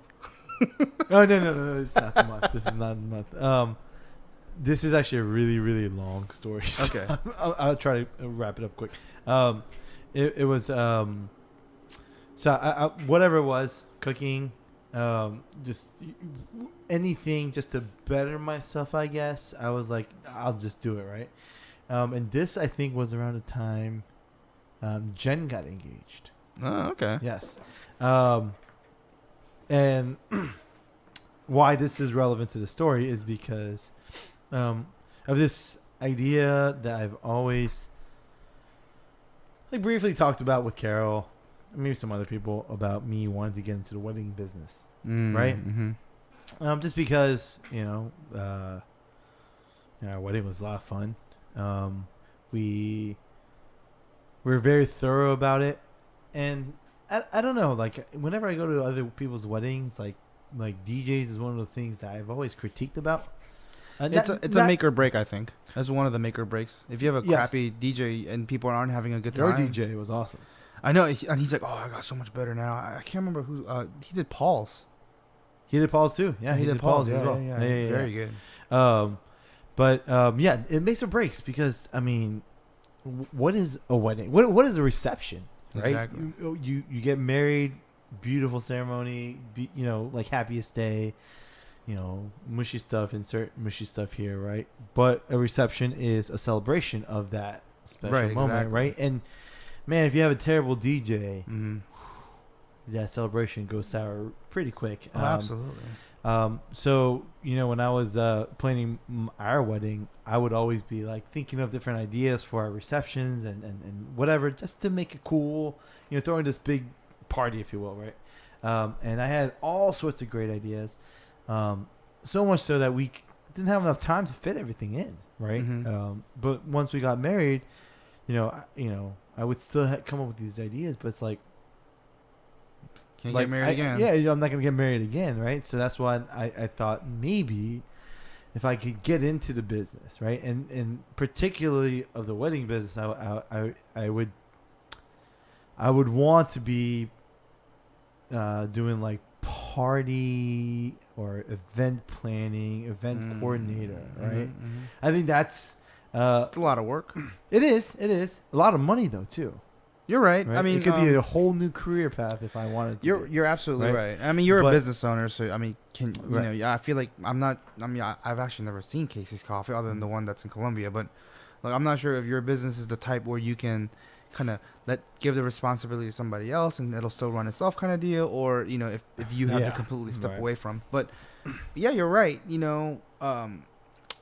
I think knowing you, having known you for a while, I think that would be pretty good for you. Actually, it would be perfect for me. One, I don't know about perfect. Nothing's ever perfect for anybody, especially a profession. One, coming up with ideas to make the party fun. Mm-hmm. At our wedding, we did the whole lip syncing thing. Mm-hmm. Different, first dances, flash mob dances, just all sorts of crazy ideas in my head, right? You would be so good at this because you're just a cheese ball, dude. Exactly. You're just a big old cheese ball. That's dude. what I'm saying. It's perfect. It's perfect because I'm a big old cheese ball. Because I love these sentimental things where it's like. Yeah, I'm sure if I were to do this, I would get super emotional. I'd be like, man, this is beautiful. Like, I'm a part of it, and there's something very appealing to me about that to me, right? So I think it would be almost perfect. It's a lot of work, But the problem is with the wedding business, right? And especially with what I want to do, this wedding planner, party planner thing. It's a women's market. It is a women's market. It absolutely There's is. no, I mean, unless I was gay and I was dressing Mhm. flamboyantly and putting up a show, there would be no shot in hell I would get hired, at least a startup wise, right? So for me, I might have to disagree with you. really, Not the fact that it's a women's market. It absolutely is. But I think if you, so my wedding planner, Ella and Christina, one of the things I noticed about them was they were one of the younger party planners in the Korean community. okay, But they're older than us. okay, They're much older than us, and I think that maybe I would have preferred anybody that was younger, male or female, straight or gay, because it's easier to identify with an age group. yeah, You know what I mean? So, rather than, like Ella was older, she's like 30 some odd years old, like upper 30s, and I was, upper 20s. We had like a decade gap there. So she had a tough time trying to meet our wants and needs. And a lot of the things that she was proposing were like, just like the traditional stuff and blah, blah, blah. You know what I mean? Yeah. So I think in the Korean community, Ella and Christina are huge. They're gigantic. And it doesn't feel that way, but they are. They are. And I think their model is a little bit. I think they can run that model because they're that big. Yeah. You know what I mean? But that's what I'm saying. Like, if you do like one or two, just like our DJ, he did one or two. Like, I was his first wedding. Oh, really? Yeah. Oh, okay. And he just does one or two, and then it built up from there. Yeah. And it's all word of mouth. Yep. Justin, our photographer, has which, by the way, I knew him. I mean, I know him, but I knew him before I met him at the thing. His brother, I guess at one point was like one of my best friends in middle school. Daniel Kunimoto. Yeah. That's awesome. Yeah, he was. Except he he's was Jap. That's not awesome. Huh? Huh? Who? Huh? He's Jap. Yeah. Oh. Don't edit that. I want people to know. Okay, fine. He was actually the first guy, or one of the guys I shadowed when I moved from Maryland to here. From Seattle to here. Yeah. The first middle school, I shadowed him and another kid. So yeah, I know him pretty well. Well, I don't know Justin pretty well, but I know Daniel and Eric. Fantastic guy, good photographer, but yes, it's word of mouth. Word of mouth. He did 4 sorority sisters for Angie after our wedding. Yeah, yeah. I mean, it's all word of mouth. That's what I'm saying. Like, so say that you do somebody's wedding and you do a really good job, and then that's how it spreads. But so especially in the Korean community. But that's the thing, though. I think that would work well, but I would have to get that first gig. First gig, right? Yeah, you're right. And that's what I'm saying. Like, honestly, my wedding, we got our DJ. Wait. So time out. You haven't let me finish I'm sorry. Because remember, I'm trying to do this party planning thing, right? But that's not gonna work for me, right? It'd be very hard, I think, to get into the market that way for me. So, as a male, youngish, a little bit older, middle-aged male, all right? I'm trying to get trying to get into wedding business. What would be the best way? Photography? I suck photography. Videography? Probably would suck at that. Wait, how would photography get you into that business? If you like the wedding business? Is that what in general? Yeah. Oh, okay. All right. Right. Go on. Justin Cooney. Yeah. I'm sorry. Go on. Right. But DJing. Right. DJing is perfect. Right. Like for me, if I wanted to get into the wedding business, it would be through the avenue of DJing because one, I'm pretty picky about my DJs anyways, right? About man, they're playing this track way too long. People are losing the dance floor. I have been to small tangent. I have been to weddings after my wedding. Remember, after my wedding, I tore my ACL, right? So after my wedding, I've been to weddings with a recovering knee, and I have danced my ass off. Just because I know I've been there. I've done the wedding planning thing. We know how important it is for the couples to really feel like the guests are having fun and blah blah blah. So I want to make sure that they get that feeling. So I dance my ass off, so much so to the point where if someone dances, kind of lets loose, other people kind of feel like, oh, okay, I can kind of they're inclined to do right also, yeah. But so much so that I've had MCs and DJs come and ask me to dance on the dance floor again, like, can you go back onto the dance floor so other people can go back onto the dance floor, to that point, right? Which tells me that one, I clearly like to have fun, right? But two, I can bring the energy up in a place. I think that's you and like everything. Right. And I just from self-reflection, I feel like this is why I feel like this is something I could do. You're an excellent like pace setter. Yeah. Which is great. Like that's why like playing sports with you is probably like that was like awesome. You know what I mean? I'd be the emotional Ray Lewis leader. Just like, You definitely try to set the pace for everybody. Yeah. You know what I mean? So it's execution is another issue, but that's not because of me. I'm not talking about football. Yeah, I'm just talking about past turkey bowls and stuff like that. I see. We can talk. We'll talk about that much later. Let me finish the story. Shit. So what I did was for that 1 month, we went back to this 1 month grounding. I was like, I'm gonna learn how to DJ. Mm-hmm. Right. So I got this controller here, which is a friend of mine's. He actually most of this is all from like a friend of mine, because he had like a whole studio in-home radio broadcasting studio, but he got a job in Guatemala, so he's in Guatemala now. So he's a close friend of mine, he's a close friend of a close friend of mine. We're all really close.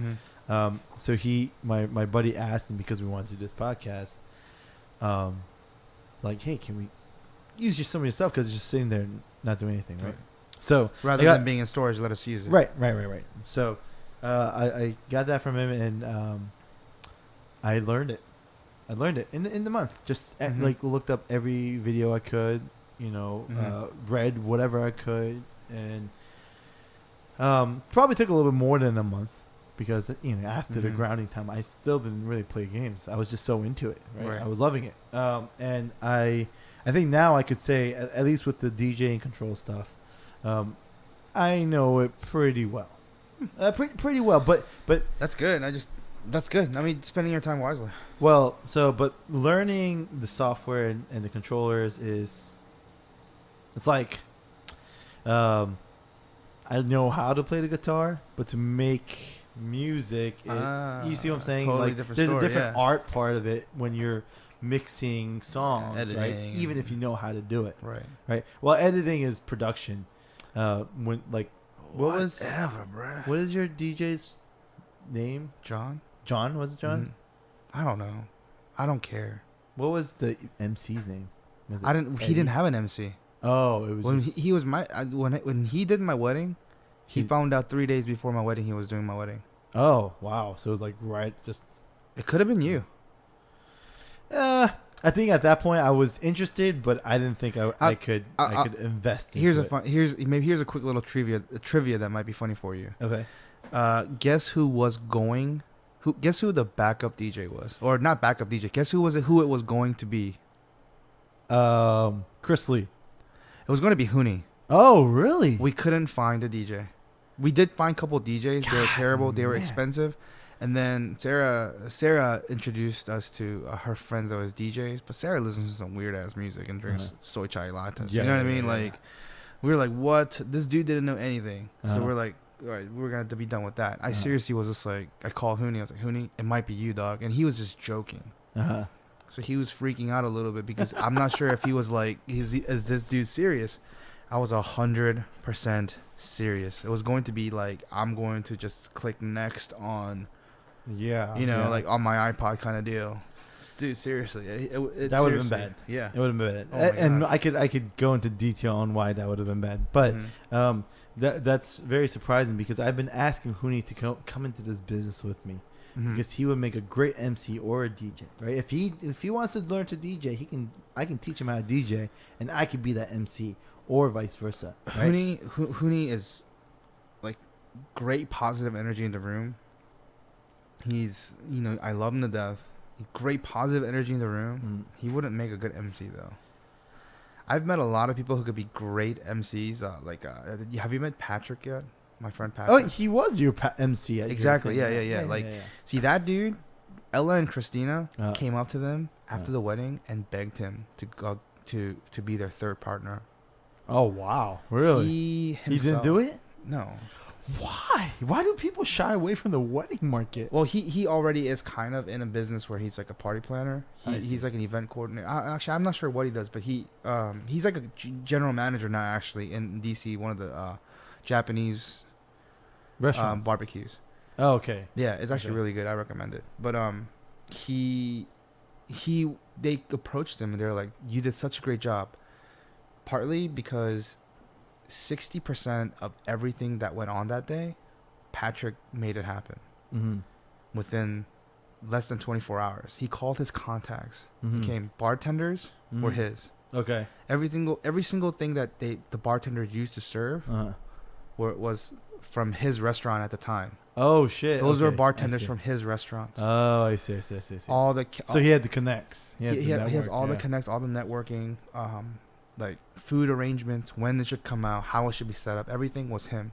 Damn. Ella and Christina actually delivered everything and decorated everything, and they were hands off. Everything else was conducted by him. Wow. And they saw them. They're like, this dude is amazing. Dudes like that will be great MCs, great party planners. Yep. Dudes like Eddie at Paul's wedding, I didn't like him at all. I did not like him at all. He's a personable guy. I've actually met him outside. I think I was hanging out with Jen one day, and he showed up with like Chris Lee and Bull, and he's the life of the party. Yeah. That doesn't make him a great MC. Yeah, he was. I think at times unprofessional at Paul's wedding. Right. That's Eddie. Right. That's the same guy at Paul's wedding. I mean, look, Paul's wedding was fun. Because I think we just all had fun. Yeah. But not at the expense of the MC. Right. I'm not saying that my wedding was fun because of Patrick, but I'm going to say that my wedding was a success because of Patrick. No, your wedding was fun. I mean, I don't know why. I was pretty drunk that day. I had a fantastic time at my wedding. I had a fantastic time at Paul's. Partly because I don't remember both of them. Yeah. And I'm not saying that, it was only fun because of alcohol, but they were legitimately fun. Yeah. But I'm just saying it wasn't because of the MC situation. Okay, so we've been on a tangent, right? So DJ, right? So, I learned it. And the thing is, it's fucking fun, right? It's like the amount of music. The thing about DJing, right? And I don't know if John would agree, but like all the technical skills and stuff, that's great, that's important, right? But that's like 20% of what you need to do, right? DJing is about keeping the party going, right? Which means it's all about finding the next song that'll keep the thing going. If Hooney could find like a good sequence of songs, set of songs that just was the right song to play after, right? It didn't matter if he just hit next, right? Even if that was that break, you see what I'm saying? Yeah. And so that's DJing is about, exploring the music and try to, the way I see it is like creating a soundtrack. Like I had a gig for a friend who had a barbecue pool party, right? And I'm thinking about that, environment. I'm like, okay, if I was to create a soundtrack to this, what would it be like? And I had a whole playlist on like Spotify, and I would like audition each track. I had it ready. Didn't end up working out because it got postponed with all the freaking rain we had, right? But I enjoyed every process of every moment up to that point about it, right? DJing, I feel like, to me, other than like the whole I'm making my own music kind of deal, I'm talking strictly DJs as in like I'm going to manage like music, like you said. It's such a simple job to take such a lot of thinking to do. Yeah. Like you said, like it can't be like cookie cutter because you can have an hour long. You can make an hour long track at home, just let it go and just kind of sit back and relax, kind of deal. Yep. But you have to kind of read the room, Yep, exactly. And I think but in the end, to me, music's music. Yeah. That's the thing they say about DJing. It's like, there's gonna be like maybe 2 people who are really paying attention in a room full of 200 people. That's really paying attention. Like if people are just dancing and they don't even think about you as DJ, and they're just getting into the groove of things, then you're doing a good job, right? Like it's like alignment. If you're not called out, you're doing your job well. Exactly. You know what I mean? I actually went to a wedding where the groom was the DJ. Yeah. And the DJ equipment was an iPod. Really? It was awful. Yeah. Because, like you said, he's the groom. He is supposed to be having a lot of fun, but he actually was very particular about his music and didn't let anybody else touch it. And it was weird because music would go on for like 4 or 5 minutes, and then the worst part, he put it on repeat, so it'll like play again, and then he'll run over and change the songs. Awful. Terrible time at that wedding, and it was one of Angie's friends. There's nobody we know, but terrible wedding. It kills everything. Yeah, it kills everything. Total mood killer. There was DJs who I known who would play some songs over again because it was like the cha-cha slide. Dude played it once. Everyone came out, did the slide, right? Played some other song. Everyone went down, sat down. He played the slide again to get everyone back out. But no one's gonna come back for it. It's like, what are you thinking? Yeah, like if you're gonna replay a song, people have to be begging you, and there has to be a specific reason why. You know what I told John at my wedding? Then I wouldn't do it. I told John at my wedding, there's 2 songs you're absolutely not going to play. Yeah, it's going to be "안 되나요," and "We Are the Future." It's like you're absolutely and he looked at me like I was crazy. He's like, all right, and he's our age, so he's Korean, so he's like very, very well versed in Korean and like music. That's why we loved him because he played like both really well. But I told him absolutely none of those 2, no matter how much anybody begs. And he had no idea what I was talking about. You wouldn't believe how many people asked him to play. Oh my goodness! I bet you. I'm pretty sure I asked him.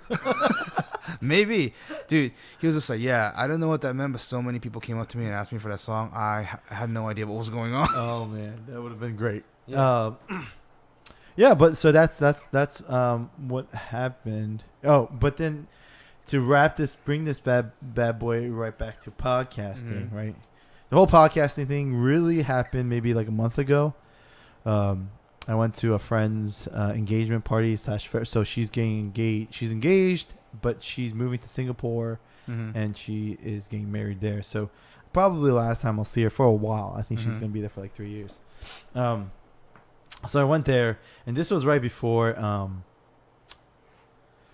was a weekend of the Joe Rogan podcast where Elon Musk was there and he smoked weed. No, that was awesome, right. And I went to this party, this farewell party, and I was talking to someone about that particular incident, right? I think it was particularly about like how everyone's talking about the whole weed thing when in actuality in the 2-hour long podcast he had with Joe Rogan, he actually really talked about a lot of compelling and scary and some insane shit, right?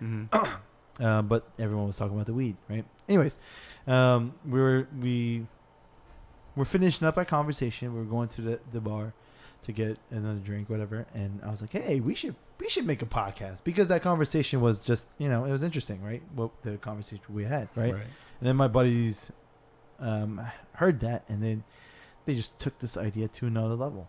They were like, yeah, we should do it, blah, blah, blah, blah. And now we're here. Yeah, so I was like, if you guys really want to do it, and you guys are like committed, you guys want to take, the time, like to meet every week to do this, I was like, okay, I can, I learned how to DJ in like 2 months. I'm pretty sure I can figure out how to set up a podcast and like somewhat a decent podcast, not just let's get our phones and just record some audio and it'll just sound like crap, right? Make it as good as possible. Right. So I did. Well, and I'm still learning a lot. That's what I'm saying. That Paul's episode is the first. It was a trial for the intros. Right. Oh, but it was sound effects. It was great. I don't think a single person other than David Jang had anything to say about it, and that's because David Jang is I don't even know what he said about it. What did he say about it? He just didn't understand. He just didn't get. He said, "Why are you guys doing this? Like, why are we doing so much for fantasy football? But see, I get that because he hasn't been a part of the league yet. Yeah. I talked to him today briefly about how he was about the picks when he was doing the picks. It sounded like he enjoyed it a little bit, and I think he might understand a little bit better. Yeah. It's funny because we've been part of this league for a minute now, and I think the more that we add to it, I don't see anybody opposing. Yeah, which is great. That's why I was just like, oh, he wants to do a podcast. I had my skepticism too. I was like, that's a lot of work. Yeah. We heard the week ones and it was fantastic. Yeah. I know we were talking about a while back how we should do a little video about the Hearthstone with me, you, and G10 and whatnot, and that didn't go through because we were all busy. We just had kids. I have been filming with my friend of us fishing. Oh, and fly fishing. Not fly fishing. Oh, just fishing. Okay. And we wanted to make like a YouTube channel on that. Like ton of footage. Like I bought a GoPro harness. Yeah. A chest harness to do all that stuff. Yeah, do it. I had like 3 months worth of footage. Dude, I like learning to edit everything. Like he's doing the editing. Yeah. Yep. And I tried it and I was like, I don't have time. Yeah. He has 2 kids and he doesn't have any time. Yep. So we're like, nobody has time. Yeah. Like, it's just so hard. We're both firefighters, so one day out of the 3 weeks, absolutely a no-go. Yeah. And the one day we come back, we're recovering, and the other day we're, getting ready. But with juggling that with kids is like impossible. I know. And I mean, just to even further exemplify that point is that, Hooney's episode, last week's episode, will probably be coming out this week with your episode just because something happens. Garrett gets sick. Pretty sure mine's going to be a better episode. Sorry, Hooney. We'll see. But start this over. That's why I think my ultimate goal, at least with this podcast, is to set it up so that way, what they call a live production. So basically, if we were streaming this and people were viewing us live, right, I would want to run like that. Because, one, that really requires not much editing afterwards. Right? It would be like if I wanted an intro for the podcast, I could press like a button. The intro would play in our headphones. And then we could start talking. I thought that's what it was. I didn't know that this much editing was going to be required. I thought that you were going to, because I saw this before you said anything about the podcast. Yeah. So I thought you were going to program it to the fact that, like, there's going to be a couple sound effects. Maybe the intro music will be already loaded up, and you're just pressing buttons as we go, like a radio station. Remember, this was a month ago when I had this idea. Yeah. Right? A month ago. Well, I'm sure you're still learning. Exactly. So, a month ago, and I'm still learning a lot, and there's still a lot that I want to mess around with and try to figure out. But, yes, that would be the eventually the goal, is that I would have this programmed with preset sound effects or sound songs, whatever, right? And then I would just press it, we would hear it, and then we would continue talking. Right now, what I'm doing is I'm just recording the audio, and then I'm just going to start layering the parts. I think technically, like, not well, what am I trying to say technically? Like, I think logistically? Yeah. Logistically? Yes. No. So, like, okay, with the whole technical, like, aspect of it, I think you're going to get it down. The thing that you have to truly get down if you wanted to do that is content management. I mean, we went on a wild tangent. So how long was Paul's episode? Truly, without editing. How long did you guys talk for? Maybe like almost 2 hours. So we were going on how long? It's about past 2 hours. Past 2 hours. Almost 2 hours. Almost 2 hours. Like 5 minutes. That's what I'm saying. But the actual podcast was like hour and 15. So you cut 45 minutes out of it, right? Well, I think with podcasts and maybe Paul's episode and maybe even Hooney's is we were looking up a lot of things, right? Mhm. And there's a lot of lulls. It's like, oh, okay, let me look up, like the thing, right? So that's why in this with this episode, had things a little bit ready before, right? So it wasn't just like, oh, let me log into my thing, right? Not only that, this episode we really didn't talk that much about football. That's okay. Yeah, That's okay. That's fine. okay. Yeah, That's fine. I'm okay with That's that. That's what I'm saying. Like, I actually have a friend who podcasts and twitches for Like LOL. living? Oh, for League of Legends. And he also is in the army Uh, with me, and I go over his house frequently when we're doing drill days. Uh-huh. And I actually sat in on a couple of those things that he did. And when he does his Twitch channel, he's just playing a video game, so he's going live, so he can't have any control over that. Mm-hmm. But when he's doing his podcast, he sits in front of a table just like how you are, across his wife Okay. and his friend, Uh-huh. and they're managing content. And they have like signals, or they have cue words to be like, hey, you're kind of drolling on, or hey, this is too much of a wild tangent. You know what I mean? Dude, it was actually legit. And he said that it took a couple trials because there's no way that, talking for 2 hours about a subject is really easy, especially if you're doing with somebody else. It is. But nobody's going to want to listen to a 2-hour podcast. Yeah. Unless you're driving from here to California. Yeah. And so remember how I said I was doing that with my friends, kind of doing a trial run. That's exactly what we're doing. Right. That's why like right now, with this particular podcast, it's kind of in a beta phase, right, if you will. Right. But I think ideally, once everyone gets the hang of things, like I want a certain format and a little bit of structure, so that way people know what to expect every week, instead of, okay, what is Topher Young going to be talking about with James Young for 2 hours, right? Well, you know what I'm saying? That's what I'm saying. Like, I think they were called, like, I think he called them pre-scripts, it's like an outline of what they want to talk about. Yeah, they have an actual script. Yeah. Like what they're going to say. Okay. Like questions that they're going to answer. Yes. But of course, answers aren't written out, and discussions aren't written out. But they have points that they want to talk. Yeah. I know in radio stations, I think they use lights, to indicate like, hey, this is this and this is that and this is what's going on. Honestly, if you can figure out, how to do all that, dude, I think it's here. I think you got a good thing going. But the thing is, there are other podcasts with an open format that works well. Joe Rogan, they don't do that. And I know he's Joe Graham, but so that's what I'm saying. I think it's the fact that like me as a host, maybe specifically for this podcast, it would be my job to make sure to pull these tangents back and make it more structured, and I will. I mean, I kind of like right now, just because it's first time where everyone gets to go, come on, like it's like cool. Let's talk, even if it's not about football.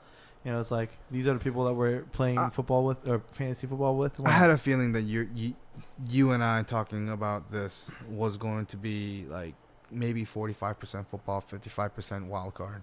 I knew that was going to happen. Yeah, that's fine. That's totally cool. And it's cool because I know you didn't make this or try to do this strictly for football.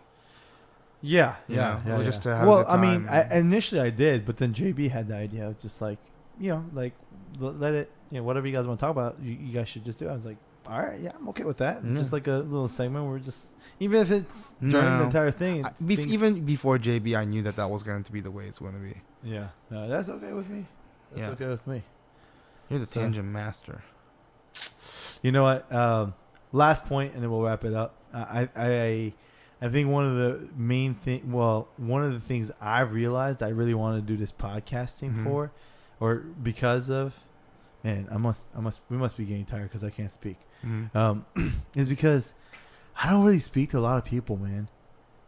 What do you mean? Yeah, so I go to work, but most of my employees are they're all Spanish, right? So I don't really speak with them often because of this language barrier. I mean, we can communicate, that's fine.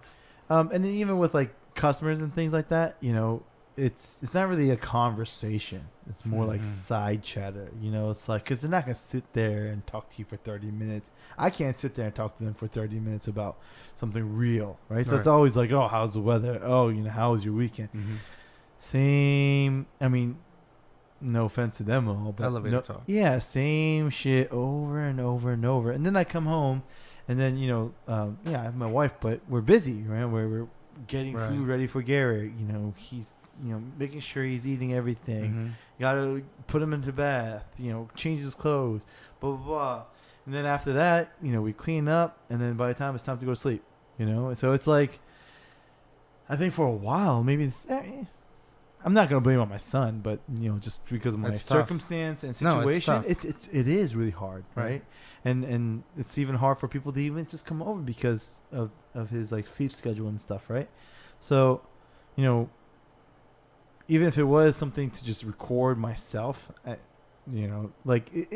was just an avenue away from me to just kind of.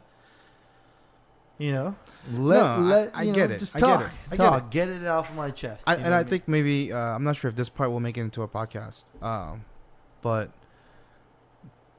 for me, our way of keeping our sanity, was inviting people over to our house. Yeah. I frequently have Paul and Saik over our house. Yeah. Grace and Kenton, you guys come up frequently. Yeah. Like, it was our way to keep our mentality in a really good place. Yeah. That was our coping mechanism with what was going on, because when the youngs that have kids, they will absolutely agree, like, finding little time for yourself is impossible. It's so hard. It's man. impossible. Kids are just a black hole for time, man. They just suck up all that time. And it's just like they take so much tending to. I Yeah. play a lot of video games at home. Yeah. And I play with like Paul, Hooney, and David, and my job, thankfully, I can't do outside of my being out of my station. Yeah. So when I'm home, I'm home. You Yeah. know. And There's the fact no- that I work, my schedule is the way it is, where I work one day and I'm resting 2 days. Yep. It gives me opportunity to do a lot of things in the morning. So my morning routine is like insane. Nuts. I have to be, Angie and I are cleaning constantly. Oh my God. Constantly. Yep. But the good thing is we're not waiting a week to do it or a month to do it. So we're on top of it. And the reason why we're so on top of it is because we want time for ourselves to relax. So when he naps, that's like, see, but that's not know. possible in this household because I have to be at the store. Exactly. And Carol's by herself, and she has to. You guys work a 9 to 5. You Right, guys are exactly. working every single day. Not even 9 to Totally 5, man. different. I open really early, and I can't get home pretty Yeah. late with traffic and everything. Yeah, so. yeah, absolutely. I mean, so it's much harder for you. So it's easier for me. So we're managing. Yeah. So that's what I'm saying. If DJing, podcasting, whatever, if it's successful, Mm-hmm. and I could make this a career, that would make me so happy. You You'd know? be home. You'd I'd be be doing home. something that you love, that you're passionate about, exactly, which is great. and I get to spend time with fun. Garrett. We don't have to spend money on Yeah. daycare and have him get sick. Yeah, and imagine- I could just do like Exactly. I said it's even like okay, seriously. Last point, like just because I have no time, it's like even like feeding him. You're just like, Mhm. am I feeding him the right things? Could I feed him something better? I always Like do like that. should I spend some more time like learning about nutrition and there's just always things that I want to do now that I have Garrett, but there's just no time to do. Yeah, I wish I mean- knew all this before I had Garrett. So I could be a little sometimes more I'm like, man, smart like, with my time. sometimes when I'm even home with him, I'm like yesterday, no, 2 days ago, I was dead tired. Yeah. I was so tired. The whole day, I got up in the morning and I turned on Bororo and it was on the entire day. At the end of the day, I felt like a scumbag. I was like, man, I didn't do anything with him other than let him watch TV. The 1 year watching TV all day, Yeah. like, dude, I messed up, Yeah. So I felt really bad. But, I think for me, I'm not going to say that I'm nonchalant about my parenting. Yeah. But, honestly, when Angie and I talk about it, I like the way we do it because we let him get into trouble. We let him, get Yeah. dirty. We let him do this. We let him do that. And, like, he has free reigns. Experiences. You need experiences. And, things are working out for us. Thank God. And every parent is different. Every kid is different. Everybody. I think the best parenting advice you can get is from yourself, especially for your own kid. So I'm a true believer in that. But finding time for every single parent across the board, it's impossible. I don't even know what it feels like to be alone anymore. Yeah. That's why car rides are the best. Yeah. Yeah. Or taking a shit. Oh my goodness. Yeah. Wow. Can I have an ending remark Yes, sir. about Go for ahead. the league? Go I'm gonna ahead. give it like a 0.5 second pause so people Okay. know what I'm talking about. All right, ending remark from me before this episode ends. Hello, you group of flunkies. I hope you're all listening to this, including the host.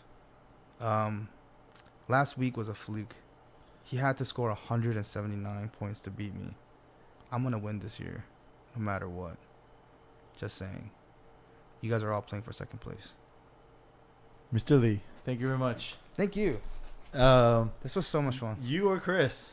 You or Chris, right? The pregnant ones, right? Yeah. And then next year Mm-hmm. we'll have this, or I don't know, maybe even this year. Who knows? Who knows how many people will be on, right? But we'll come back because things will be very different once that baby girl comes Hey, I'm in. pretty sure I'm going to be the bottom dweller because it looks like all the people with 2 kids are bottom dwellers. Yep. All right, let's end this.